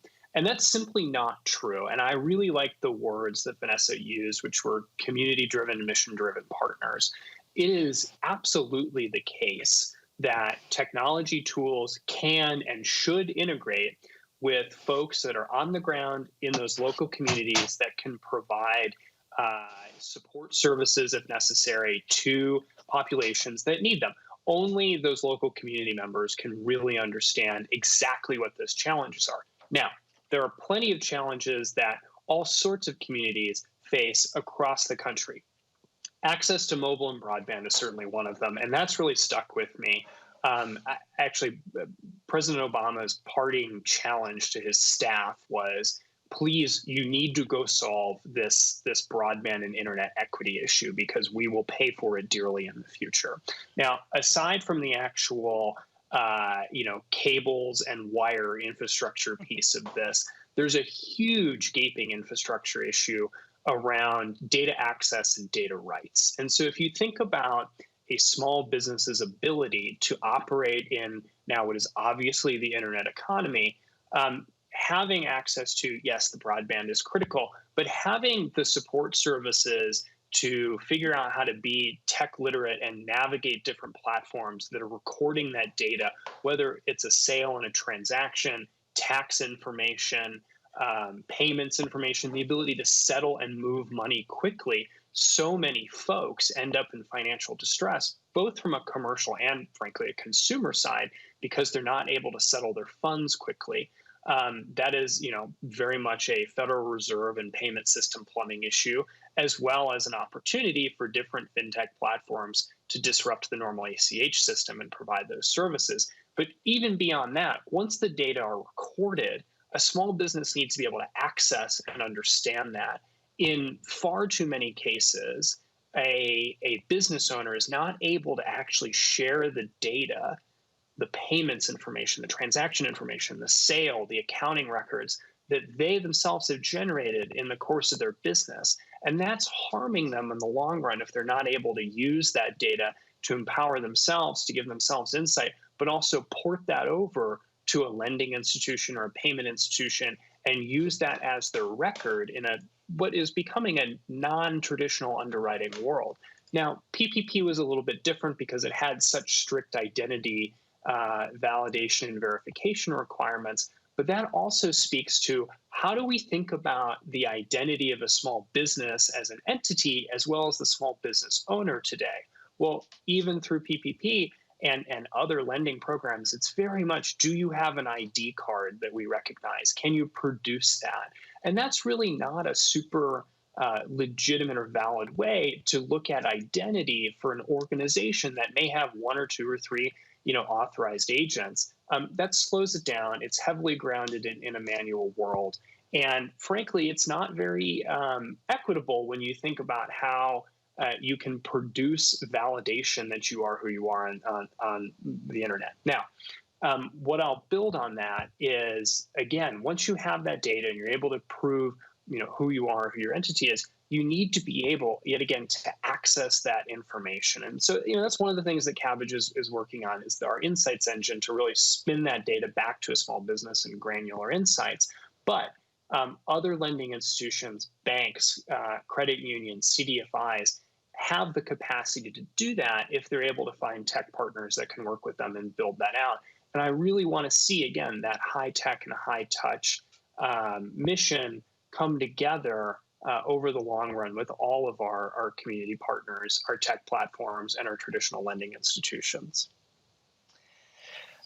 Vanessa, let's maybe build on that and say, so obviously, Sam, it's your job to say that tech is the solution. And we don't quite want to characterize it as a total panacea. I mean, we know that tech and big tech venture-funded technology has come under heavy criticism, and deservedly so, right, for being extractive, for not being respectful of privacy, et cetera. Obviously, in a fintech situation, you're in a much more regulated environment, and maybe that creates some guardrails. But Vanessa, talk about trust. Talk about how we get to trust and the role of intermediation there in adopting technology as a potential mechanism for this plumbing that gets us to the last mile of the rural business or the tribal business. And so what's required from your perspective to make that work, to make what Sam just outlined actually work for communities? Yeah, so I think for, as just historically for Native communities, we are over data mined, we are over analyzed and researched as a people. And so for us, technology, data has never really been a friend, I guess I could say. If anything, it's been used more as harm to decide who does and doesn't get resources. It's been used more on sort of affirming why Native people and sovereign nations shouldn't get funding.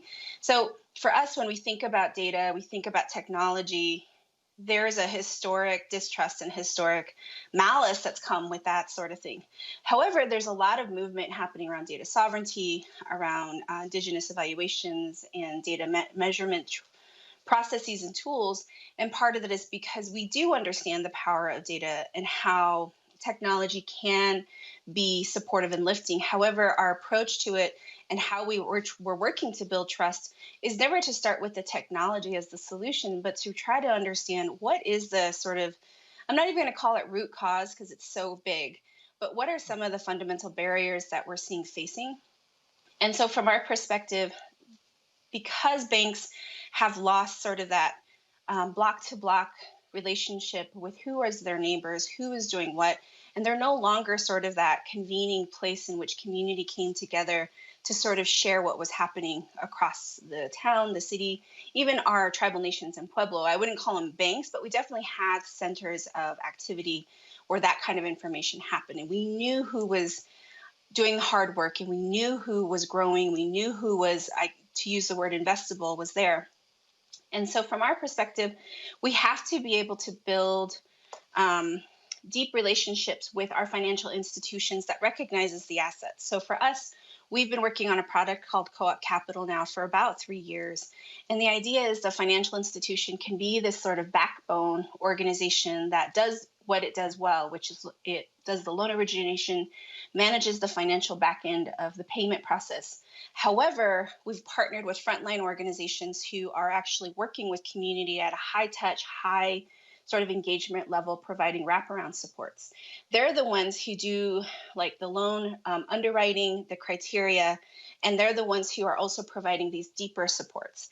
And the idea is like once we can help folks who have not been banked for a very long time or never been banked for various reasons, kind of engage through this partnership process, we can help them A, get access to capital, but B, continue to support their wraparound needs, and then C, engage them in a relationship with an organization like a credit union that has mission alignment with the people, that then can start to slowly build their checking, their savings, their financial literacy, and their education. Knowing again at the end of the day that like they're at the table because of their partner organizations, less because of the bank. But understanding how we have to rebuild trust, there is a high touch humanness that has to still happen, particularly with what I would say is communities that have been actively left out. And for Native America, we have been purposefully excluded from the financial experience and institution of this country. Yeah, and this is actually a great segue to our friend Stephen, who joins us from Portland after some technical difficulties, to come in and chime in with your experience as a recovered banker. We started the conversation reflecting on what the PPP debacle teaches us about the broken nature of the financial plumbing in our country. And then between Vanessa and Sam, I think we're beginning to construct a new idea of how technology combined with frontline community-based organizations that have trust and access to communities might be part of the solution. But I want to punt to you now and say, ask you to share your reflections on what PPP teaches us about the problems in the system and what are some of the solutions that you see?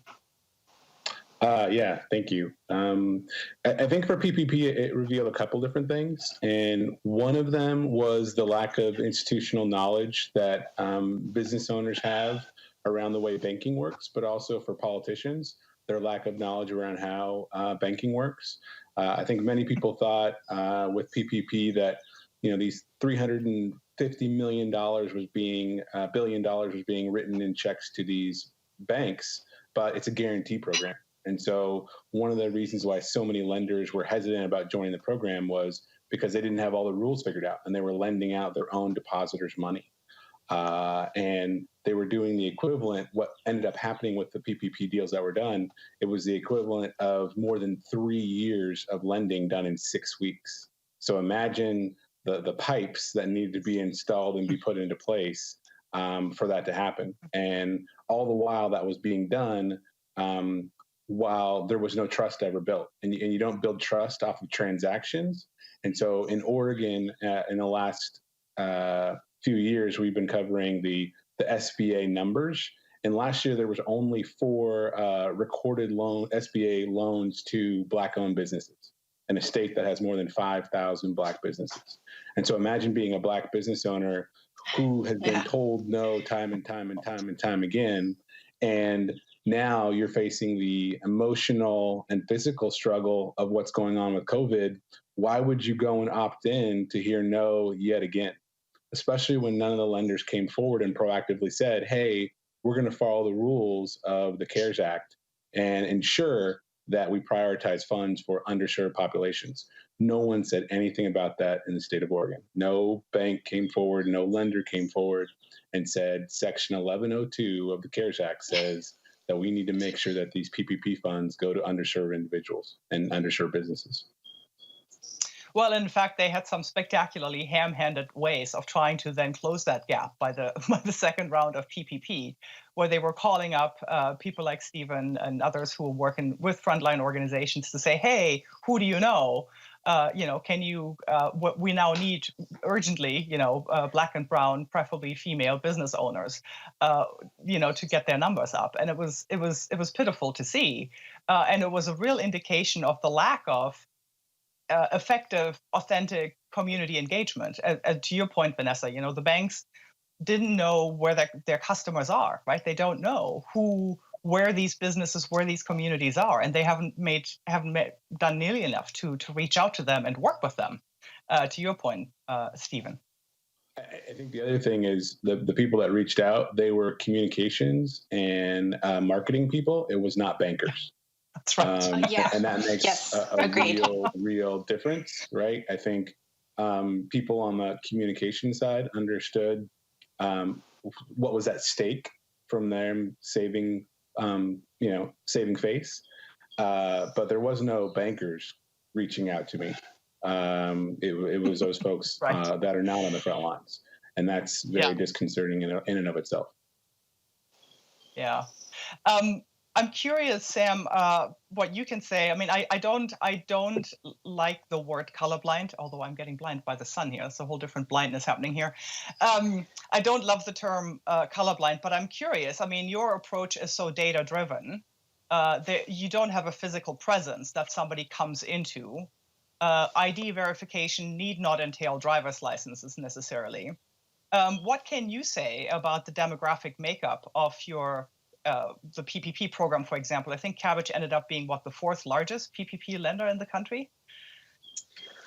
Yes, by the aggregate of our direct lending as well as our bank partner programs that fly under the Cabbage name, we are by small businesses served about the 4th largest in the country, which is exciting. To continue on this theme of trust, as well as how do you really look at equitable lending, it's interesting. Right now in non-bank small business lending, I'm not allowed to collect the protected class demographic data of small business owners. And so for Cabbage's normal business as usual, as well as PPP, until we get to this forgiveness aspect, where it is optional for the borrower to submit their protected class information, I don't know. And what we've always had to do was to go back retroactively and reconstruct using a variety of mathematical formulas the probability of the protected class, so gender and race and ethnicity, of that borrower, and look at that holistically across the modeling development process. And that's a really complex exercise. And frankly, there's not a whole lot of rules of the road or guidance around it. And so I have a couple of policy recommendations just to kind of zoom way out here for financial services in general. Number one, there's been a lot of discussion of this section from Dodd-Frank called Section 1071 that would actually require non-bank lenders to collect and analyze that data. At Cabbage, we very much support that. And the reason we support that is between fintech and, we're between financial technology and sort of the tech and the banking side, we have the historic issues of redlining.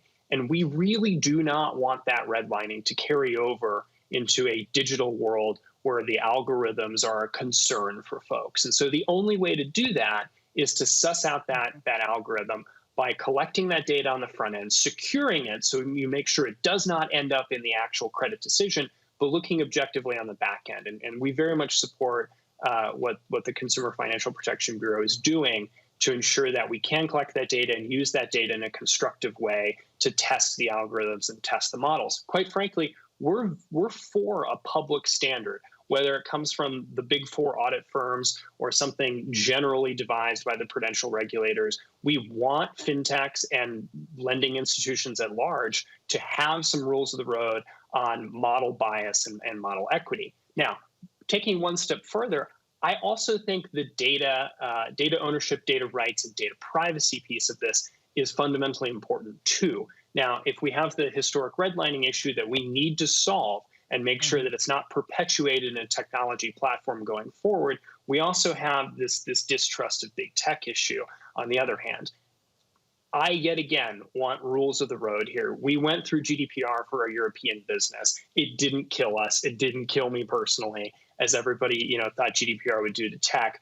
I'm generally supportive of the fundamental principles of CCPA in California, but I absolutely need a federal minimum, a federal standard that applies across the country for privacy and data rights and data ownership so that we can treat all populations and all types of customers the same, at least on bare minimum, and move forward from there in developing trust between your everyday small business and everyday consumer and the tech platform that may be integrating with a bank or be a bank itself or integrating with your local financial institution. That needs to be there, and we need that basic rules of the road to do that. Imagine that, a large tech company asking for standards and regulations. What are some of your reflections there, Vanessa, in terms of how do we set ourselves up for the successful construction of new, more community-controlled financial infrastructure? I only sigh because it's such a big, complicated thing. And I'm listening to this, and I did laugh a little bit about a tech company wanting more federal guidance and regulation, but also appreciated that because, like I said, a big thing that we have been really thinking and working with our tribes is around data sovereignty. And I already shared why we have to do that. But also on the data sovereignty piece, it's that never-ending question on whose data does this really belong, like who really owns this data? And I don't mean just on the monetary side, but like at the end of the day, when we're collecting information, particularly on folks who have had data being used so negatively and really maliciously against us, how do we know these pieces and these data instruments and this data ownership and this data concept of sovereignty will actually translate to the people, right? Like one of the biggest jokes that we laugh about in Indian country, and Astrid and I have talked about this, is that, market return or market rate doesn't have any impact on us as people because we're not even part of that system. So when we think about data and wanting to utilize financial technology tools to help us bridge our own access and need gaps, for me, the question always comes back to, on that data ownership, on that data collection, how can we make it so that the people own it? Not the companies, not the federal government, but the people. And how can we create processes that allows them to opt in, opt out? Because I feel that is part of the work that needs to be done so that just because you serve X percentage of Native people, did you serve them well? To what end are we serving these people to do what? And so I think the ability to think about color blindness within data and algorithms, I think there is something there. And I appreciate you just, naming that redlining has been one of those instruments that's ensured wealth never happened, particularly for Black families. And we don't even know what that statistic looks like for Natives, but we do know that is a key moment in time. And when we think about how these regulations roll out for financial technology tools, I really believe that we have to have some process in place in which the people in the community who you're going to be needing that data from gets a say on how they want that data handled. And at the end of the day, they can always opt out.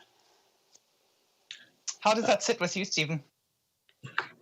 The first bank I worked at had a bar in it.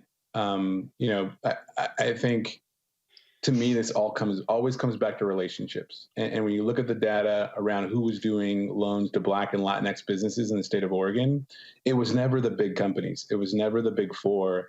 It was always a handful of small niche community banks that were doing a bulk of the loans because they had a particular knowledge, they knew a particular area of the state, and they already had trusted relationships. And so as much as I love what Kabbage is doing, I think it's an and prophecy around saying, help Kabbage do what they're doing, but also leverage technology to go and establish new banks. Right now in the country, we've only got 17 Black-owned banks, which is crazy. I mean, Oregon used to be home to 2 Black-owned banks, and we don't have those anymore. And so I think it's about how do we leverage technology to charter new banks where people have a knowledge around a specific geography or a specific group of people. And that's already been established and that's already firmed up. And then allow them to start these smaller banks on reservations and other parts of the country where they can have a really big impact in a really small way. And I think if you do, you bolster up what Kabbage is doing on a large scale side, but you also go back to the nuts and bolts of what banking used to be, and that was around relationships. The branch manager was also the commercial lender, was also like a pillar in the community. That's what I think we need to get back to, because what gets lost in this is that it's about access to capital.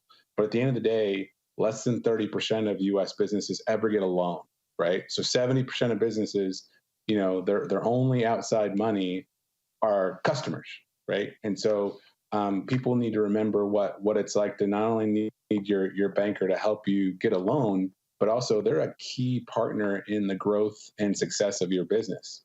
And we have to find a way to establish those relationships.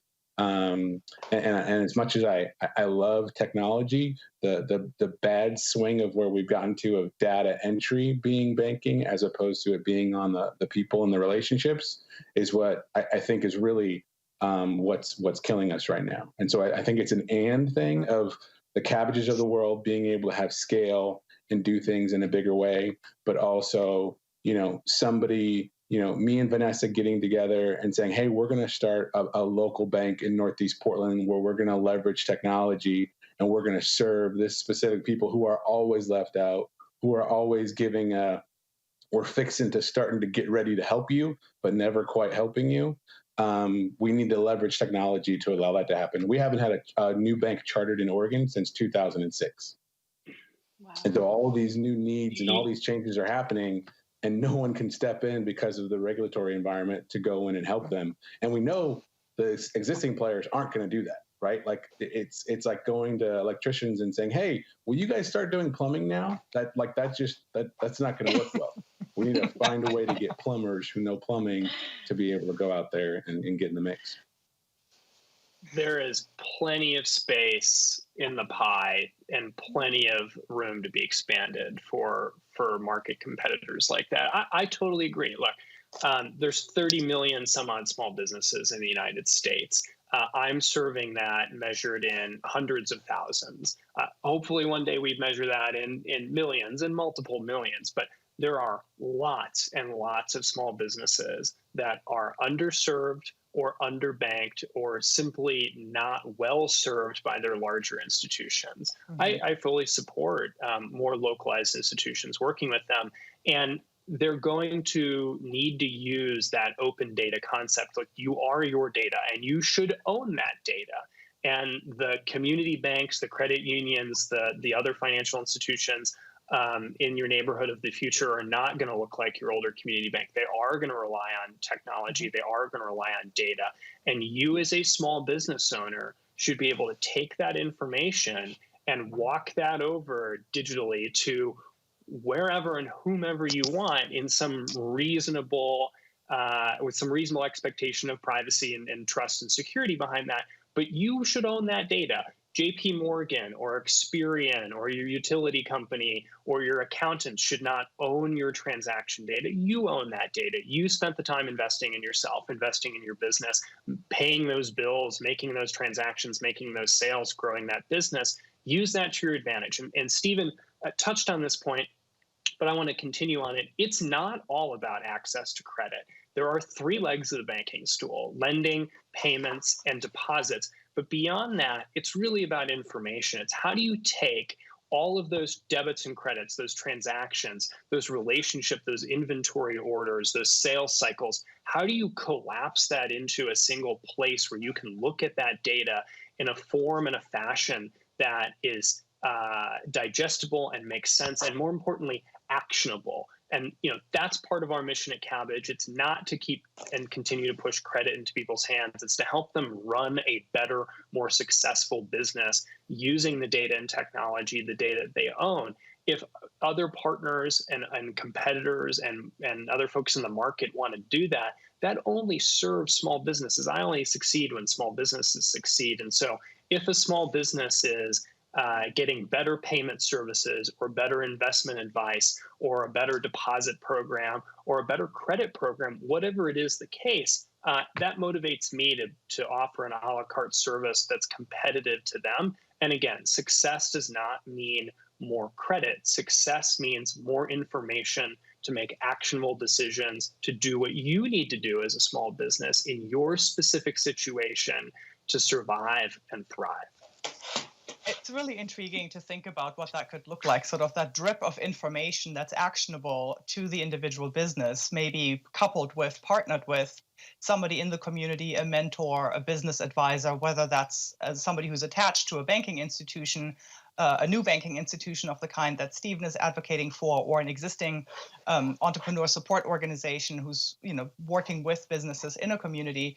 It's really intriguing, sort of that sort of reinventing of what banking was like, somewhat mediated by technology and the constant use of data.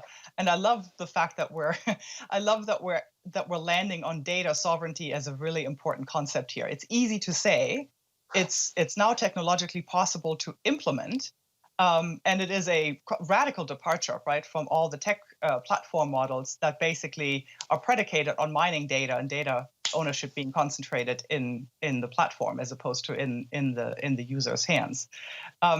We have about 8 minutes left, and so I think what that gives us time to do is do sort of a round of final comments, I guess, on the state of plumbing and our coming out of this conversation, sort of state of hopefulness about what comes out of this phase in history in terms of creating better plumbing for mobilizing capital and getting it to the entrepreneurs who need it. Who wants to start? I'll go real quick. I think there are some staples that we need to solve. Internet and mobile broadband infrastructure is certainly one of them. A payment system that actually works for real people in this country is another. You only need to look at Asia or the UK to see how that's helpful and reduces issues with folks down the line and needing credit and whatnot. But at the end of the day, I don't think this fintech dream is over. In fact, I really don't even think it's gotten started.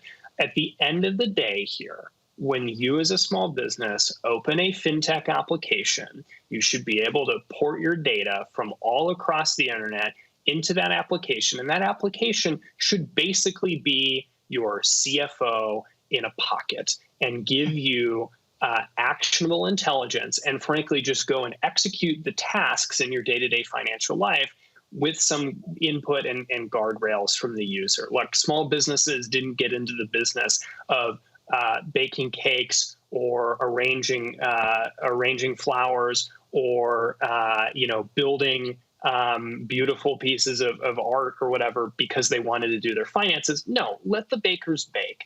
And let some of the technology solutions coupled with local advisors and partnerships allow them to go and execute what they need to do in their financial life so they can spend more time doing what they love and building their business and making a better product or performing a better service. That is where fintech is going. And we're going to need lots and lots of partners and lots of help with clear rules of the road on data ownership and privacy and fair and biased algorithms and processes to do that. Stephen, are you going to start a bank? Let's talk to some regulators about that. At the end of the day, I feel like the world gets better for particularly small business owners, the more empowered and informed they are. And the days of bankers being switchboard operators who also happen to do loans, who also happen to open checking accounts, but they were real key hubs of information and connections for business owners. I think that needs to come back in a huge way. And from a fintech standpoint, I believe there's a world where small business owners don't even have to apply for loans again. We have enough data at our fingertips based off of historical trends and their merchant services data that their bank can inform them and say, hey, Stephen, it looks like this month you're going to be 12% off of where sales were last year at this month, and you're going to be short X amount of dollars. And so, I envision a world where your bank is calling you and saying, hey, it looks like you need a $720 advance to cover you for the rest of this month. Talk to your banker more about it. Or do you think do you think that dollar amount's off or whatever? Because in doing over 1,000 underwriting over 1,000 loans myself, business owners generally don't know what they don't know. And they don't know when they need a loan. And sometimes they come when it's too late.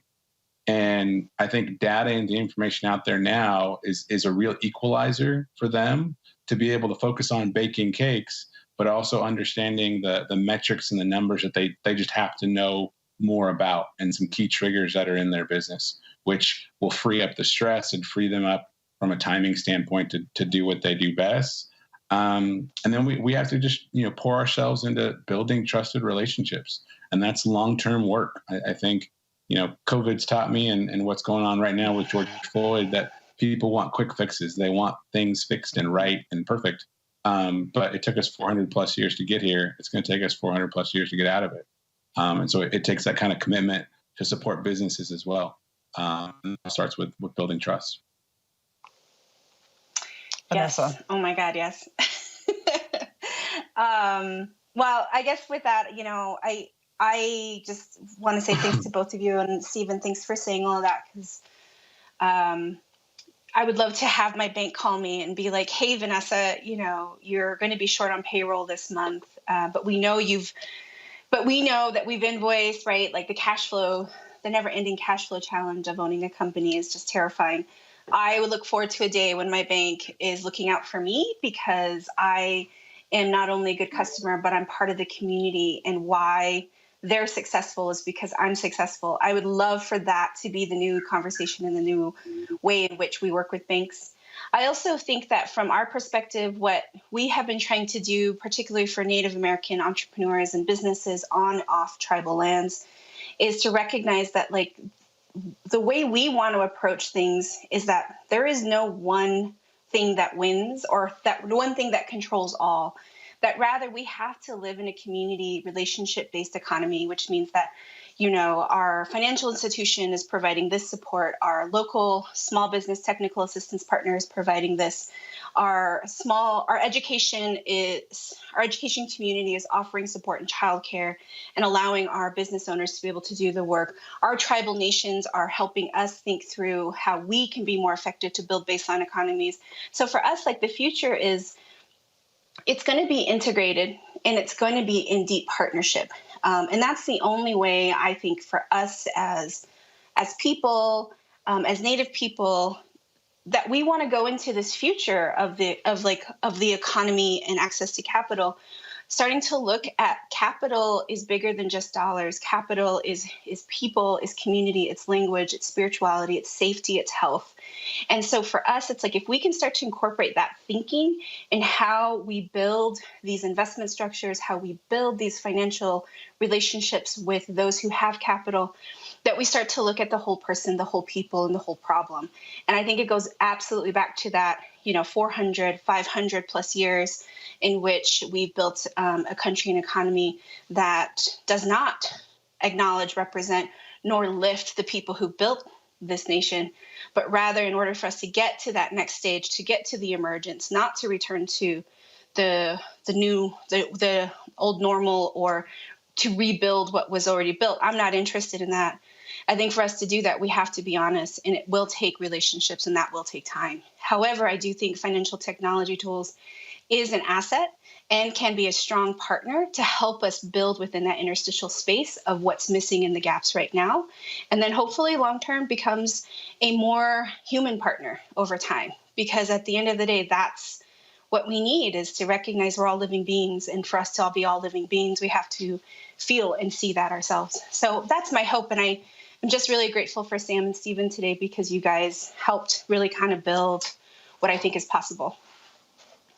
And I have a long time ago learned I should never try and follow Vanessa, who is far too eloquent and says this more beautifully than just about anybody I know. So thank you for those remarks, and all of you for joining this panel today. At Zebras Unite, we're very excited to work in sort of stitching together that interstitial fabric that you were just talking about, Vanessa, and figuring out how we can bridge, between technology and communities to really advance and transform the way the plumbing has been working, and build it in ways that make sense to people and communities and preserves autonomy and sovereignty in all the right ways. So with that, I am now completely blinded by the light in my office. And it's my pleasure to, I guess, call us to an end. Please imagine the standing ovation. I wish I had a button that just sends up raucous applause. So you just have to supply that in your mind's eyes and ears. Thank you, everybody out there who's been listening and tuning into the session. And we'll see you on all the interwebs. Thank you.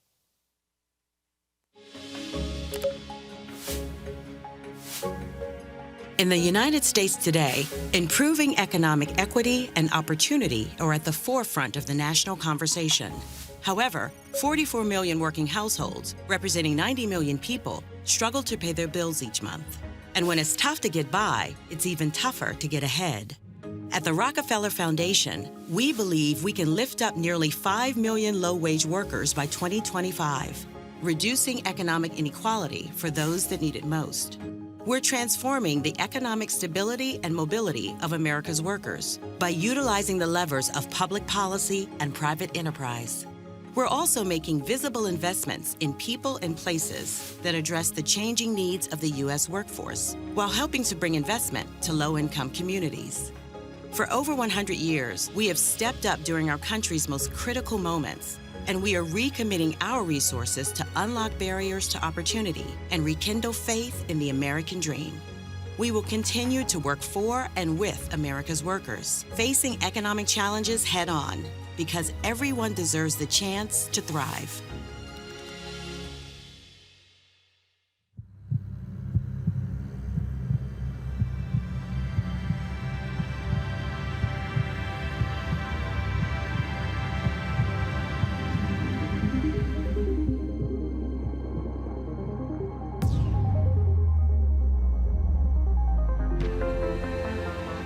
See the future painted in my eyes. Open up the door and fade into the light. Dive into a world I know. Take my hand and follow me into the sun. There's no end.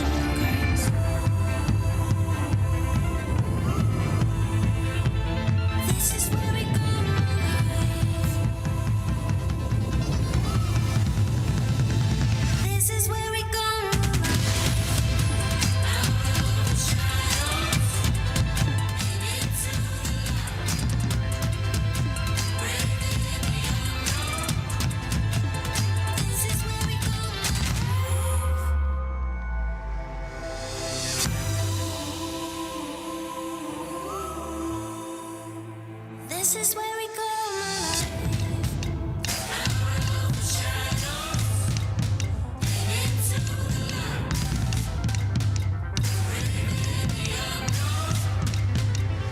This is where we go, my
Good morning, everyone. My name is Craig Gully, and I'm CEO of My Way to Credit. It's my pleasure today to moderate this session called Stronger Together, Can Banks, CDFIs, and FinTech Lenders Combine Capabilities to Improve Customer Referrals and Small Business Lending. I'd like to first start off by congratulating Connie and Astrid on two great sessions leading up to this. I think they were really good lead-ins to what we're looking to talk about today. One on underwriting loans in a COVID-19 infused recession, and secondly on building better capital pipes to get in entrepreneurs the money they need.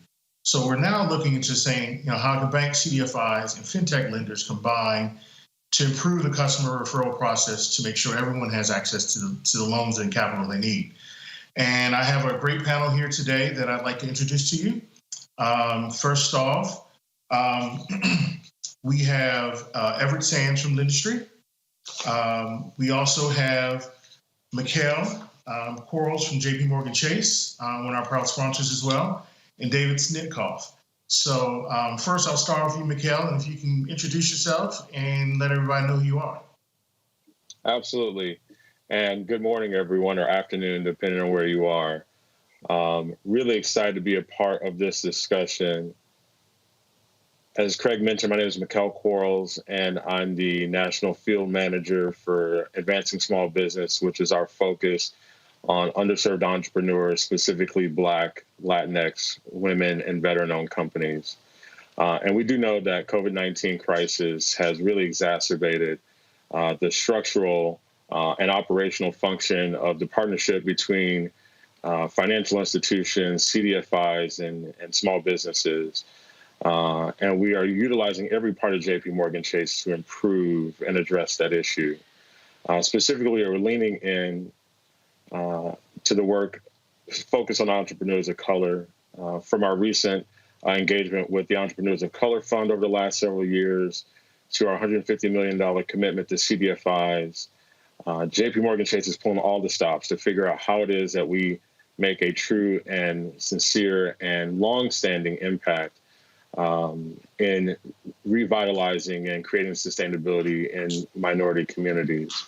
And that's part of a $250 million overall philanthropic and business effort in that direction for those hard-hit communities. Thank you so much for having me. Excellent. Next, Everett, would you be willing to introduce yourself and let everyone know about yourself and Lendistry? Sure. So Everett Sands, I'm the CEO of Lendistry. The best way to think about Lendistry is we combine what is the best about fintech, which is scalability, ease of customer use, and efficiency with the best of traditional banking, low cost of acquisition, low cost of funds, and strong risk management. In terms of kind of recently, obviously everything's been focused on COVID-19. Lendistry's mission is to help underserved small business owners as well as their surrounding communities as a source of financing and financial education. So we've been extremely focused on helping to get money out to underserved small business owners. We do have intentionality in terms of focusing on African Americans, Latinx, and women-owned small businesses, although we do take in all small businesses.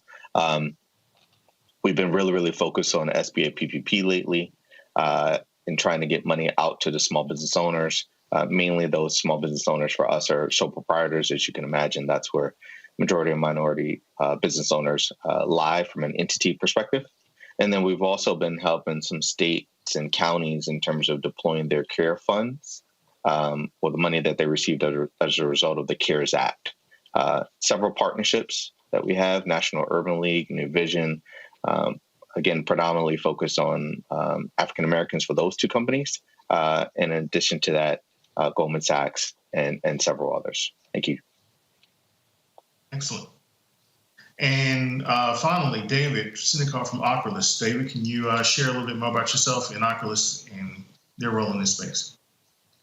Sure. Thanks, Craig, and thanks, everyone. Great to be here. So my name is David Snitkoff. I am head of analytics at Oculus. Oculus is a company that helps financial services companies make high-quality decisions with trusted data. And we're in the field of fintech infrastructure where, we are not a lender, of course, we're a technology and data provider to lenders. And what we do is we help lenders extract data from documents, from feeds, from all the different places where actionable data tends to live. And we provide context to that through machine learning as well as human-in-the-loop decisioning. And we provide that back to lenders in a single usable API to help them make good decisions. We've had a big role so far in the response to COVID-19. We were very proud to help a lot of different lenders with their PPP response and being able to extend funds to the communities and businesses they serve. A lot of those lenders actually processed their documents and processed their applications through Oculus using our technology to be able to extract data through documents that were somewhat new to them. And we're also very involved with lenders in terms of PPP forgiveness, making sure that borrowers don't have to pay back those funds, that they actually become grants and not loans. My own background is in data technology, analytics in a variety of fields, but particularly in lending and fintech, and particularly with regard to small business. And before Ocrolus, which I joined about 2 months ago, I was at Cabbage for 2 years, one of the largest small business lenders in the United States, running analytics and data strategy there. Before that, so Cabbage actually acquired a company that I started called Orchard. And before that, I was chief analytics officer and chief product officer there, growing that company and providing data and technology to online lenders across the United States and across the world. And I've also worked at several big banks doing this sort of thing, including at Citigroup post the last recession in small business retail banking, helping build up that business again. So I'm very passionate about access to credit for small business owners and about all the different things we can do to help use data and technology to streamline the process of accessing credit and getting funding to who can use it the most. Great. So as we start diving into this, I'd like to set the background in terms of, why I think this space is really important. This topic is really important. There's lots of research and data that says around 70% of borrowers who apply for small business credit actually get declined, particularly with the large banking institutions. And we know with minority and women-led businesses or micro businesses in particular as well, they have a lot of hard times getting access to the capital they need. So, let's start off here. And Mikhail, if you can lead us off, how do you think, in your visions from JP Morgan Chase perspective, banks, CDFIs, and fintechs can leverage their capabilities to build an effective referral program? And why do you think that's necessary? So I would first say that it's not a new idea, and it's certainly something that we've been looking to do for some time. Our partnership with AEO and My Way to Credit goes back several years. We actually are working on other relationships that also allow us to engage in this space. It's extremely important. And what we know from the bank's perspective is there are several reasons why a small business, or any business for that matter, would come to a financial institution for capital. And in most cases, that request is reactive to an immediate need. Either it's a response to a pandemic and the devastation that's happening during these current environments, or it's a great experience. It's I've got that purchase order that I've been wanting from my largest client, and now I don't have the capital to purchase raw materials, pay for payroll and other expenses. And so because of that, I need access to capital. Well, what we've realized is there are great resources that are available. Unfortunately, they're not available in minority communities to the small business owners so that they can be more intentional about the preparation for those moments. And so both in partnership with CDFIs and other lending programs and internally, we're all looking for ways that we solve that problem. So in the immediate need, the opportunity to send that referral to a CDFI program, My Way to Credit, a Lendistry, positions us to be able to provide the capital that's needed to that small business owner today.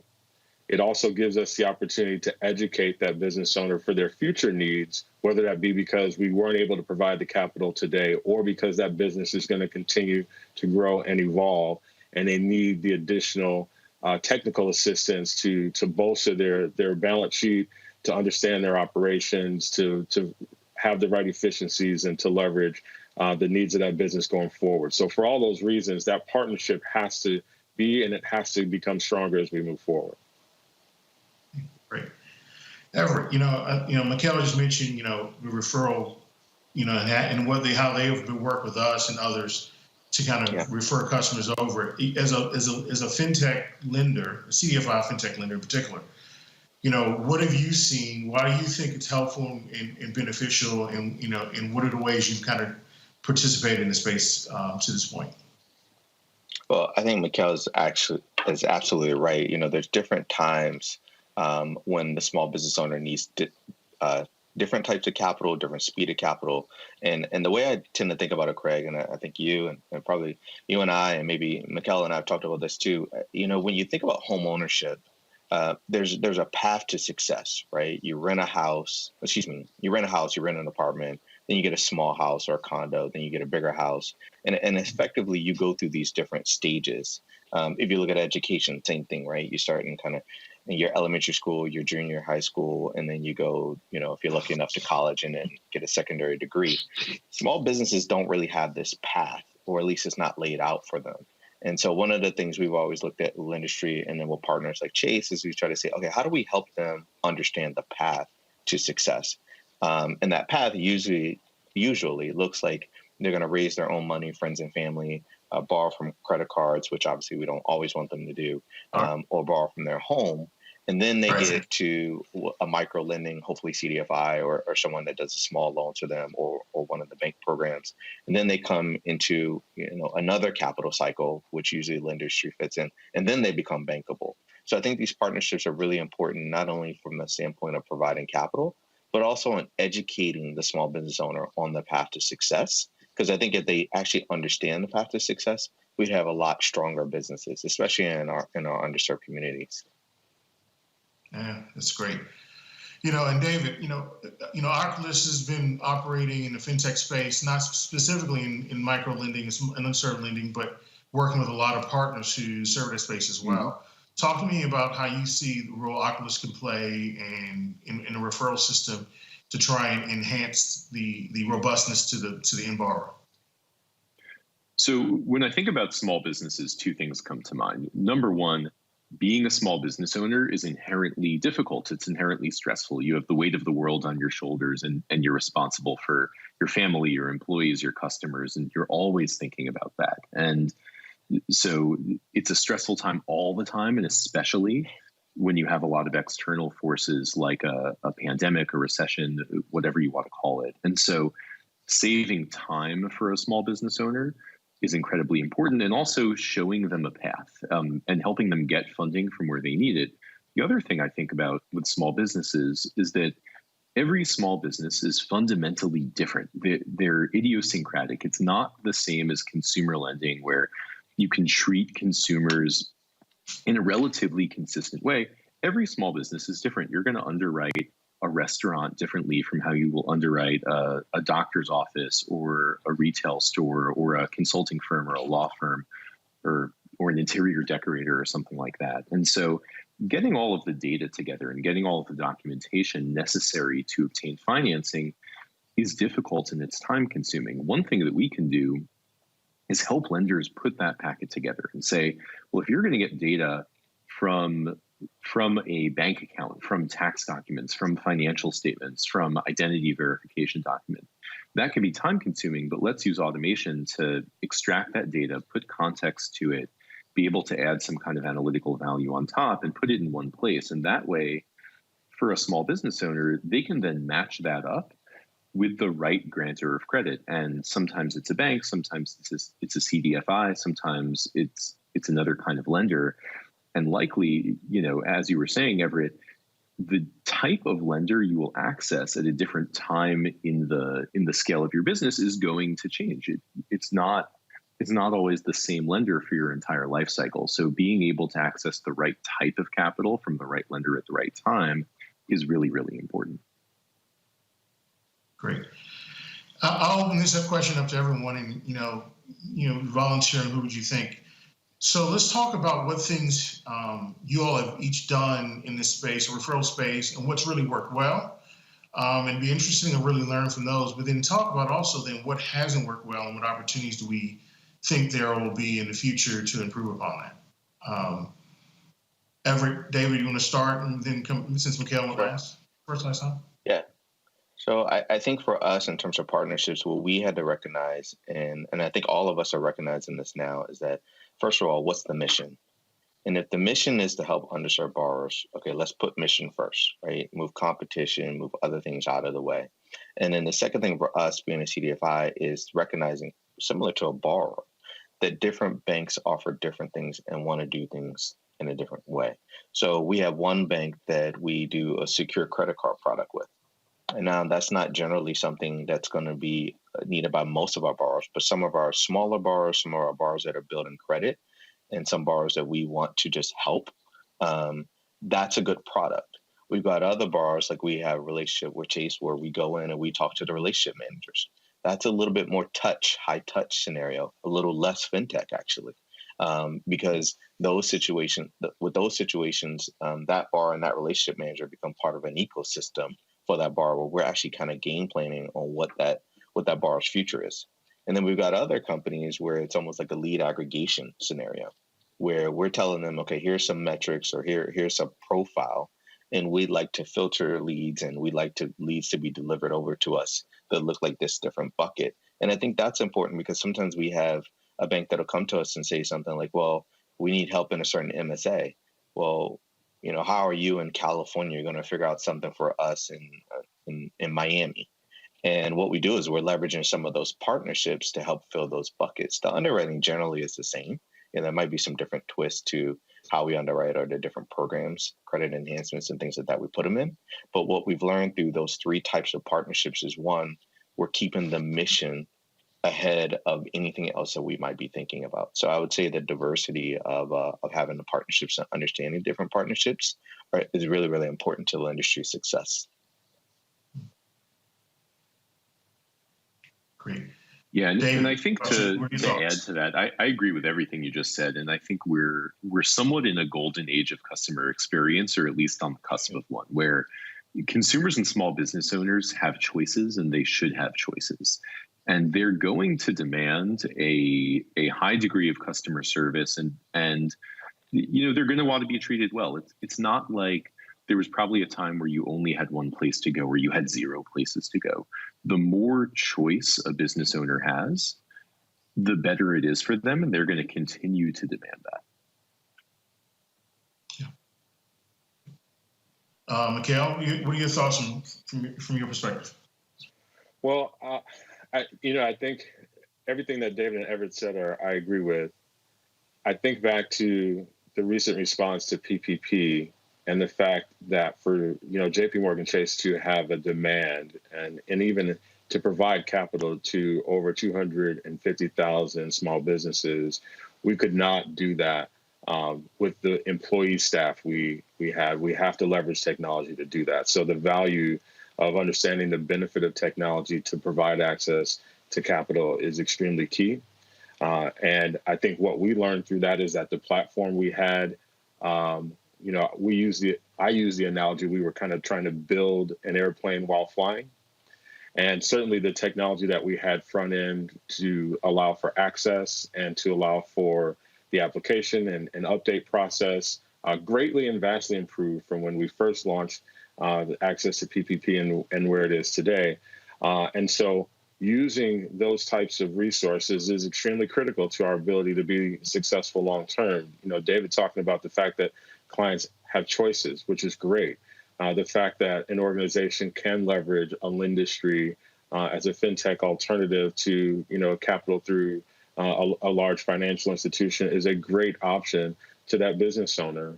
And it's something that collectively, if we truly have and to Everett's initial comment, if the most important thing is to impact the community and the small businesses and the entrepreneurs in those communities, we're going to figure out how we collectively do that. I couldn't tell you that that's always been on the forefront of how we approached it. But certainly as we move forward and as we hear feedback and have the opportunity to have these partnerships and have these discussions, we understand that if we're all understanding the main thing and keeping the main thing, that will be much more productive as we move forward. Excellent. One of the things I would say as well is both in the role we have with My Way to Credit, forgive me at the beginning, we didn't talk, we're a referral marketplace where we partner with banking institutions and CDFIs to provide access and refer customers to find the credit they need. And as well as we provide technical assistance resources through some other partnerships to help mentor them and get them up and ready for lending and borrowing. But one of the things I've seen here, as well as some other past experiences that I'm trying to bring to the My Way to Credit platform, is how you engage with the customer and communicate. All right, I might not have been approved with Bank A, but there's an option here with CDFI X, Y, or Z, or here's a mentoring program and platform available to you, is the messaging to try and make sure you say, hey, these are trusted advisors, and it's not no, you weren't approved here because you're in the rental stage of that, using Everett's housing analogy. You're in the rental stage of buying the first house, and we really only do really large homes.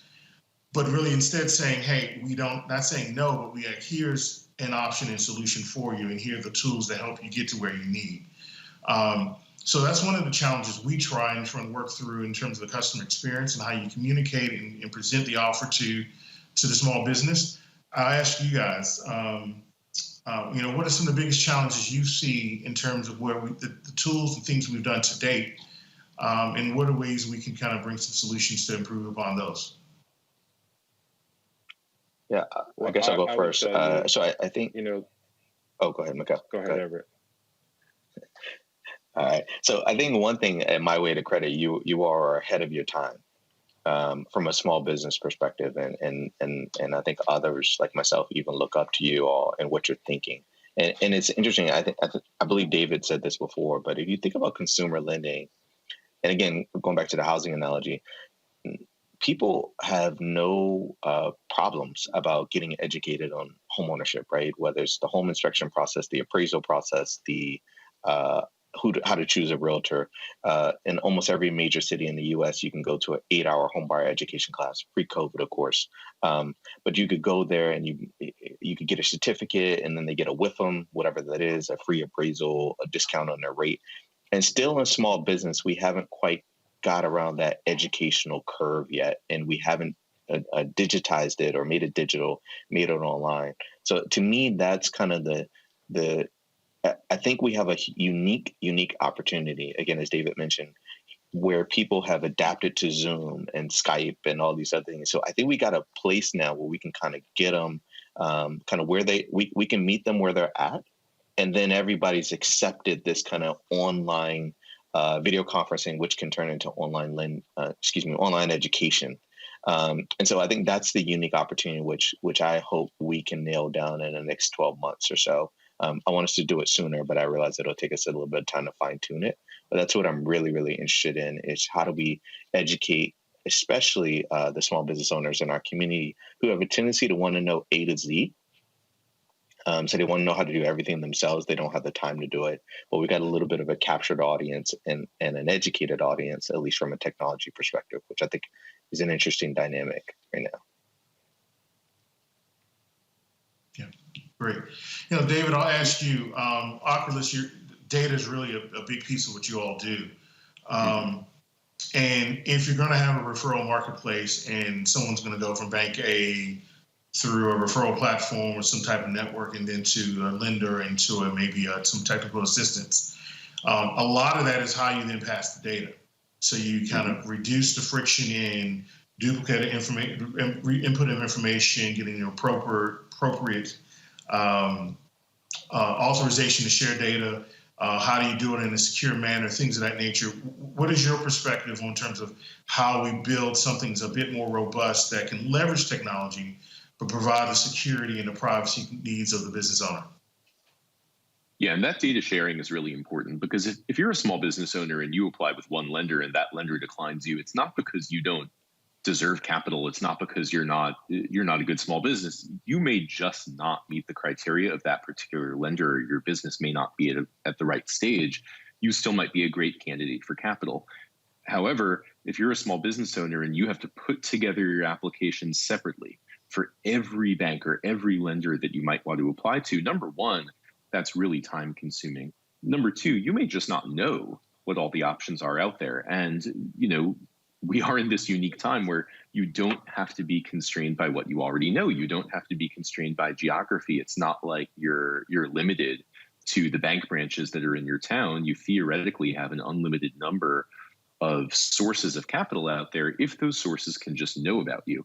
So, today we do work with certain referral marketplaces where businesses can go to those marketplaces, they can upload their documents, they can connect their data, we'll package that data together in one feedback to the marketplace, and the marketplace can use that to route the opportunity to the funders that they think are most appropriate. I think we can expand that even more by making the interface very simple for small business owners, connecting into more and more sources of their data, and then also listening to the various funders and saying, what's your criteria for making a credit decision? What kind of information are you looking for? If we're able to reach out to business owners and to marketplaces and get that information up front, as well as structure our agreements such that we have the data rights to share it with some framework for privacy, where we make sure that everyone is on the same page and everyone has the appropriate respect for borrowers' data, then we can go a really long way in terms of increasing access to credit. Yeah, great. The other thing I'll talk about, there's been a lot of us, I kind of call them talking heads, people who kind of working or making our living serving the small business owner. Mikhail, I know in some of the advancing small businesses work you're doing with JP Morgan Chase, you're really close on the ground and on the front lines with these business owners. Everett, you as well as industry. What are the small business owners saying they need? What are we hearing from the market of those we're trying to see? Where Everett said, this is the core mission to actually serve them. What are we hearing from them about their needs and where we as service providers are falling short? So I'll start by using, an old saying: seek first to understand in order to be understood. I think that a lot of times the business owners in our communities don't feel like we're there, we're present, and we're making a genuine effort to make a difference. And I think that as we demonstrate that and build those connection points and establish those relationships, just like in any other part of our business, in any other part of any financial institution, there's a greater trust. And that trust has been broken. It's been broken for whatever the reasons are, but we are doubling down as an institution, and I'm excited to be a part of the work that we're doing to make that happen. As the talking head on this Zoom screen or video screen right now, I realize that those words, have to have meaning. They have to have content. They have to have action. And that's really where I'm excited for us to do what Everett's talking about, to pull it off, right? And it not be 5 years from now and we're having the same conversation, but we're in the communities, we're making a difference, we're making sure those relationships are being established. And that's what everyone's asked for. No one wants a handout.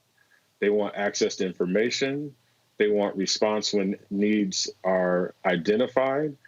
And they want the organizations that they bank or, as a customer, they want to feel like they're treated like any other customer, regardless of their zip code or their net worth. And I think that's where we're looking to make that difference as we move forward.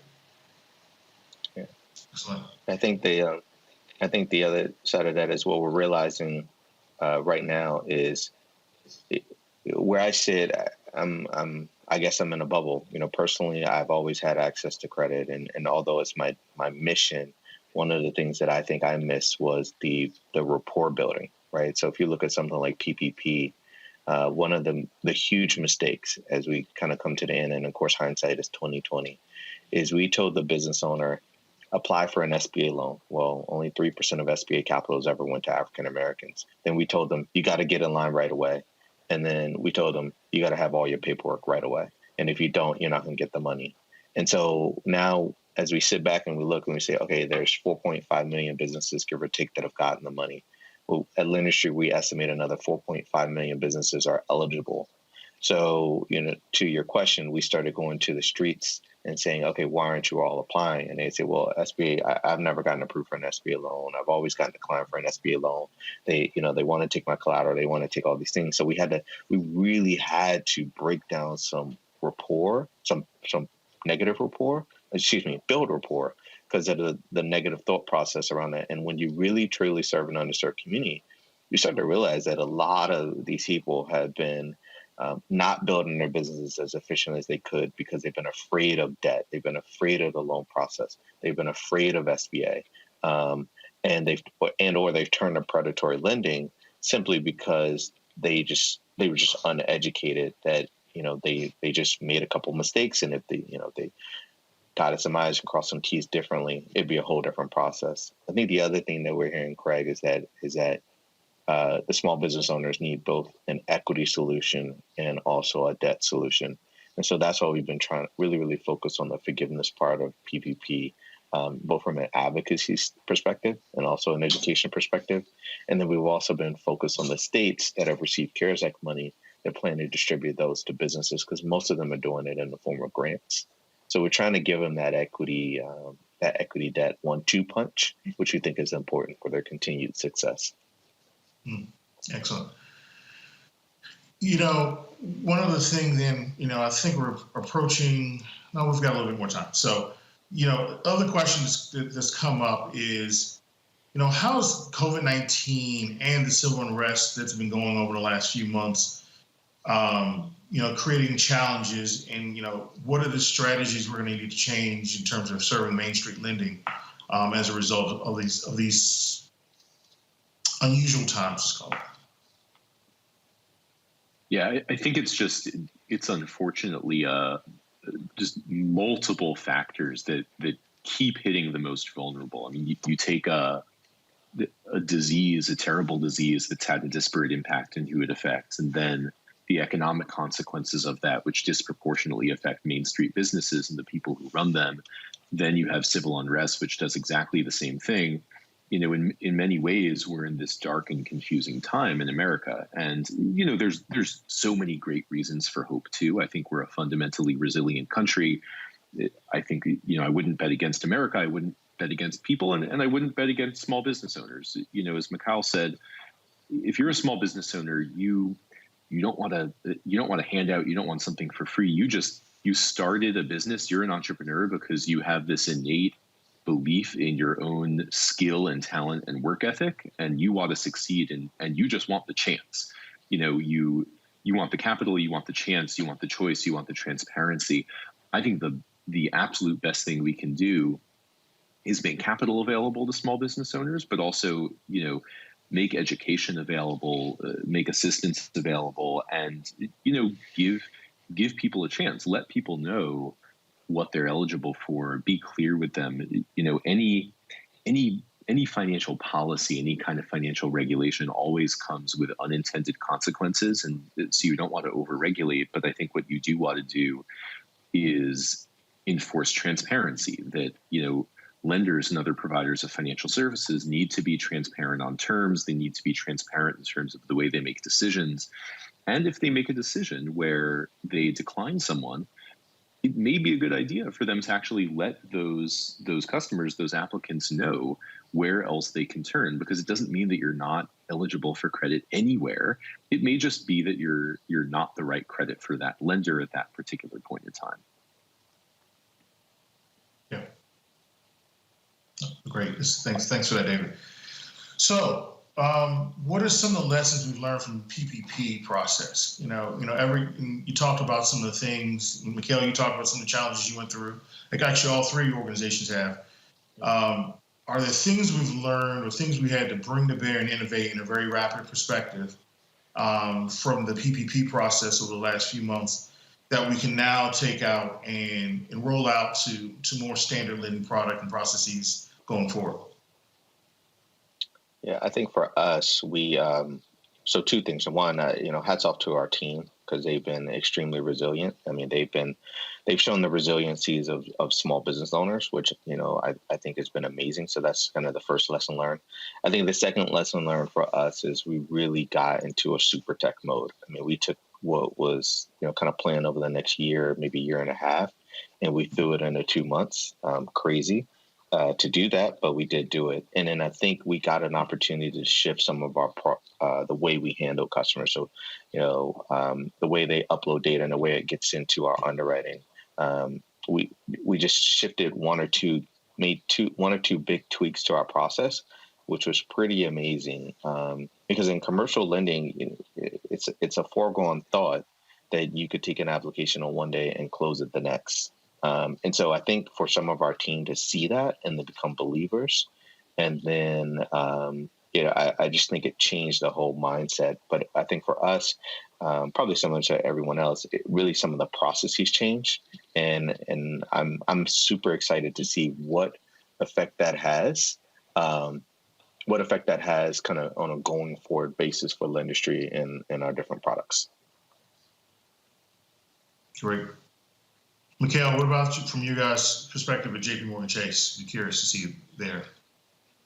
I'll separate into two different thoughts. So the first being from a technology standpoint, as Everett alluded to, we definitely realized there were some tweaks we could make to our technology that would both allow for the application process to be simpler, for the collection of data and documents to be easier, and then to have a more transparent update process. So where a application is in the process from beginning to end, which is technology that we'll use going forward, not just related to PPP, but was something that we developed as a response for folks wanting to know where their application was. Separately, as a second idea, we realized that while it may seem fundamentally simple to tell a business owner they need to provide us payroll information, and that payroll information would be the simple document that would be leveraged to demonstrate the amount of the PPP application that we would approve. That information is not as readily available one company to the next, regardless of size and scale. And so what we also realized with that is that there's a significant opportunity to help provide good strategic direction for small businesses. The decisions that are made between whether folks are 1099s or full-time employees impacted the amount they qualified for PPP. It also impacts several other things when it comes to other resources that are available to business owners. And so, as we're engaged in these communities and we're making sure that the proper advice is given, that we're digging deeper and talking about content and decisions that not only impact that business today, but will impact those businesses long term.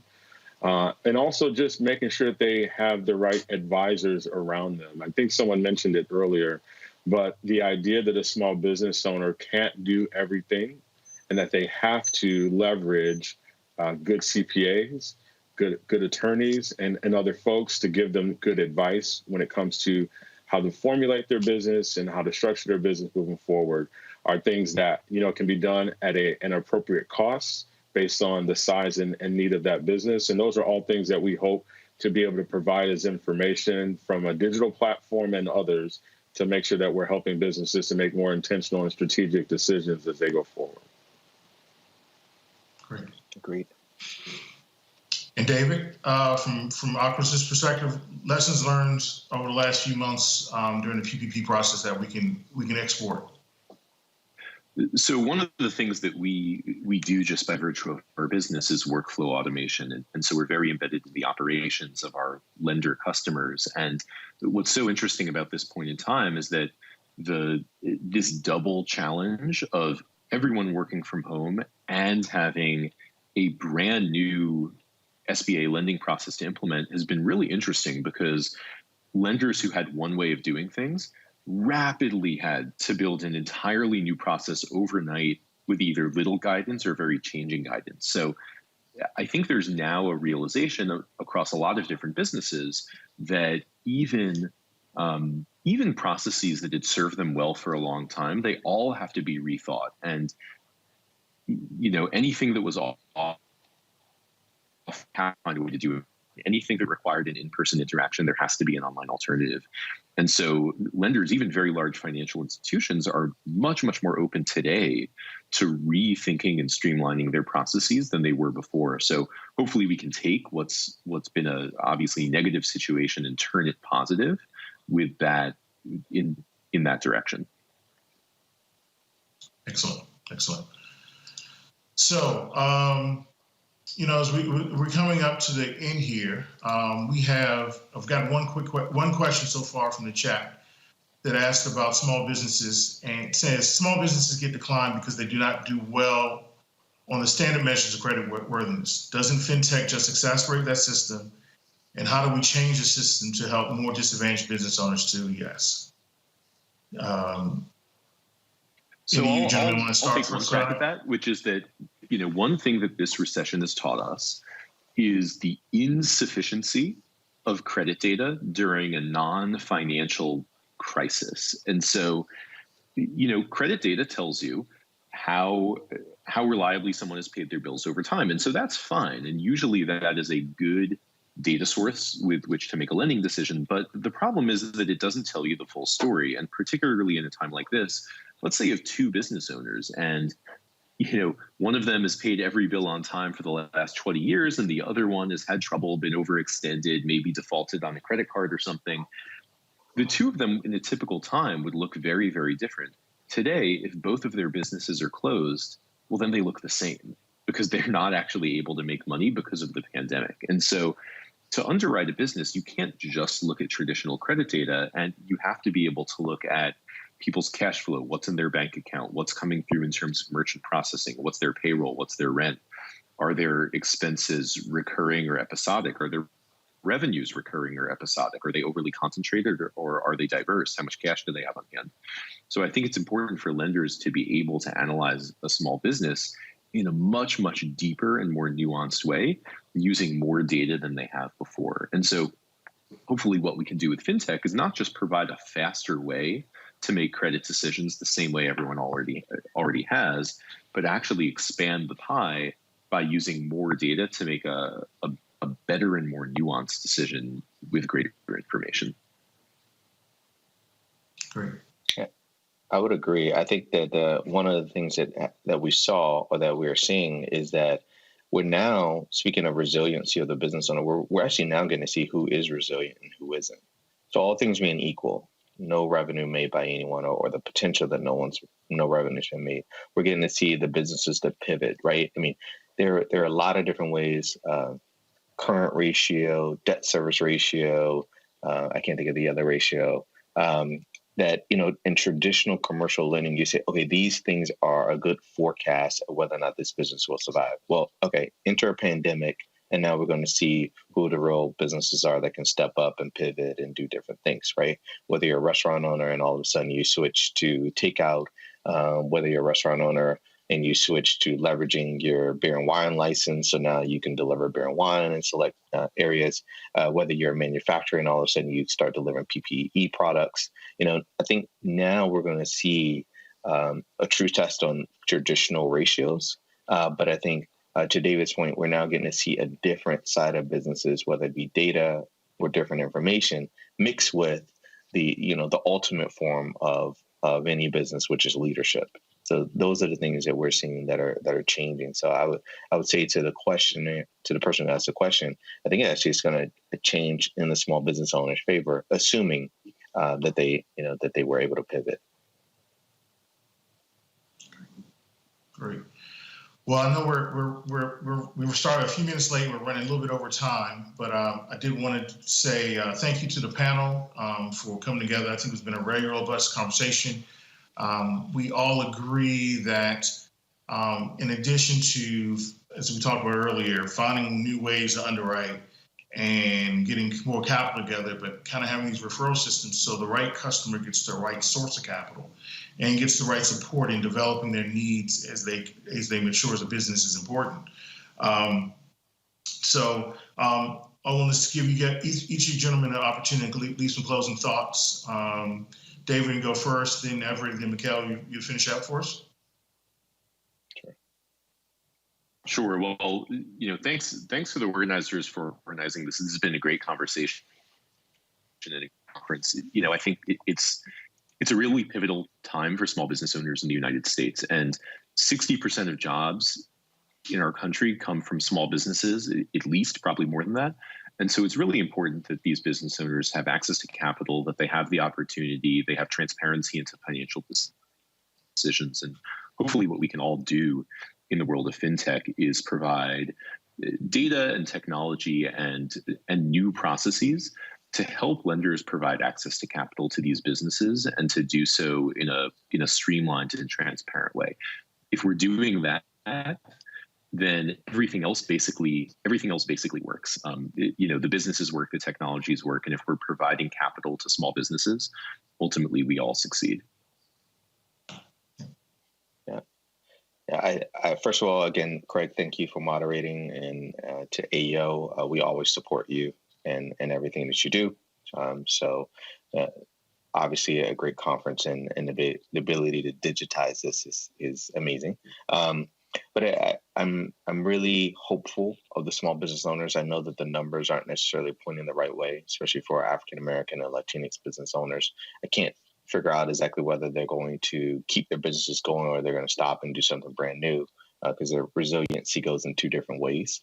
But I do want to let the business owners know that we're here to support them. I want to let the organizations that are trying to lend to the business owners know that we're also here to support as well. If they want to know some of the mistakes that we made so that they can skip steps, I gladly welcome that. And then I also am very, very bullish and positive on the fact that more and more lenders and banks are going to look at this moment and say there's other ways to collaborate, again, under the spirit of keeping the mission in front of us all and keeping the mission first. Thank you again. I just want to echo the comments of both David and Everett. Really appreciate the opportunity to be a part of this panel. Thank you to AEO. Glad to be a sponsor of the event. Thank you, Craig. It's been great to make the personal connection with you, and I look forward to that furthering over time. I think the one part of the question I was asked through the messaging was, does fintech shrink the box, the credit box, if you will? And I would tell that person or anyone else that's wondering about that, it's actually the opposite. The opportunity to leverage access to capital at a lower cost allows us to be able to do things at a greater scale, which then allows us to impact a greater number of organizations. And that's the bullish effort or view that we see. And with that is the full commitment of JP Morgan Chase, from our line of business, the business bank, from our retail bank, and what we're doing with our community manager programs and looking to invest more in the communities and across our philanthropic efforts to make sure we're partnering both with CDFIs and fintechs and other organizations, as well as philanthropic efforts to provide impact. This is a time. This is the time for all of us to lean in. Frankly, it's past time for everyone to give a damn. And the opportunity for us to demonstrate that we do, and that we're going to make a difference as we move forward is really exciting. And I'm just glad to be a part of the process. And thank you so much for having me today. Well, I appreciate you joining and spending some time. For Everett and Mikhail, both on the West Coast, a very early morning for you both. So I appreciate you getting started. And I'll close with this one last parting shot. I was looking at some research, and it was a Brookings Institute study, article that came out back in April that did analysis from 2007 to 2012 that said, coming out of the economic recession that we had in 2008, minority and women-owned small businesses added 1.8 million jobs in that 5-year period, while firms owned by white males lost 800,000. And though some of these businesses have historically been looked at as poor credit risk and not necessarily generating return, and particularly with women and minority-owned businesses, they've been a really big driving force in terms of coming out of the last recession. And with supports of organizations like JP Morgan Chase and Lendistry and Oculus and hopefully My Way to Credit, in building these referral networks and coming up with better models and better products, we can actually serve this community that will help power the full economy of the United States and bring us back to a place where everyone is kind of sharing the prosperity we'd like to have. So on that note, I'll end the session, and thanks for everyone, and thanks for all the participants. We hope it's been valuable to you, and we'll see you tomorrow for the last session. Thank you, Craig and panel, for that amazing conversation, Stronger Together. And thanks for joining us today, folks. Tomorrow is the final day of the conference, and we'll start at 1 p.m. Eastern, so don't miss it. Remember our amazing DVR feature. Miss a day or session of the conference? Don't worry about it. We've got you covered. Go to the AEO Works website, select conferences, and go to On Demand. You'll be able to see all the recorded sessions. Until tomorrow, I leave you with a question. What will you do to help small businesses across the country? I'll see you tomorrow.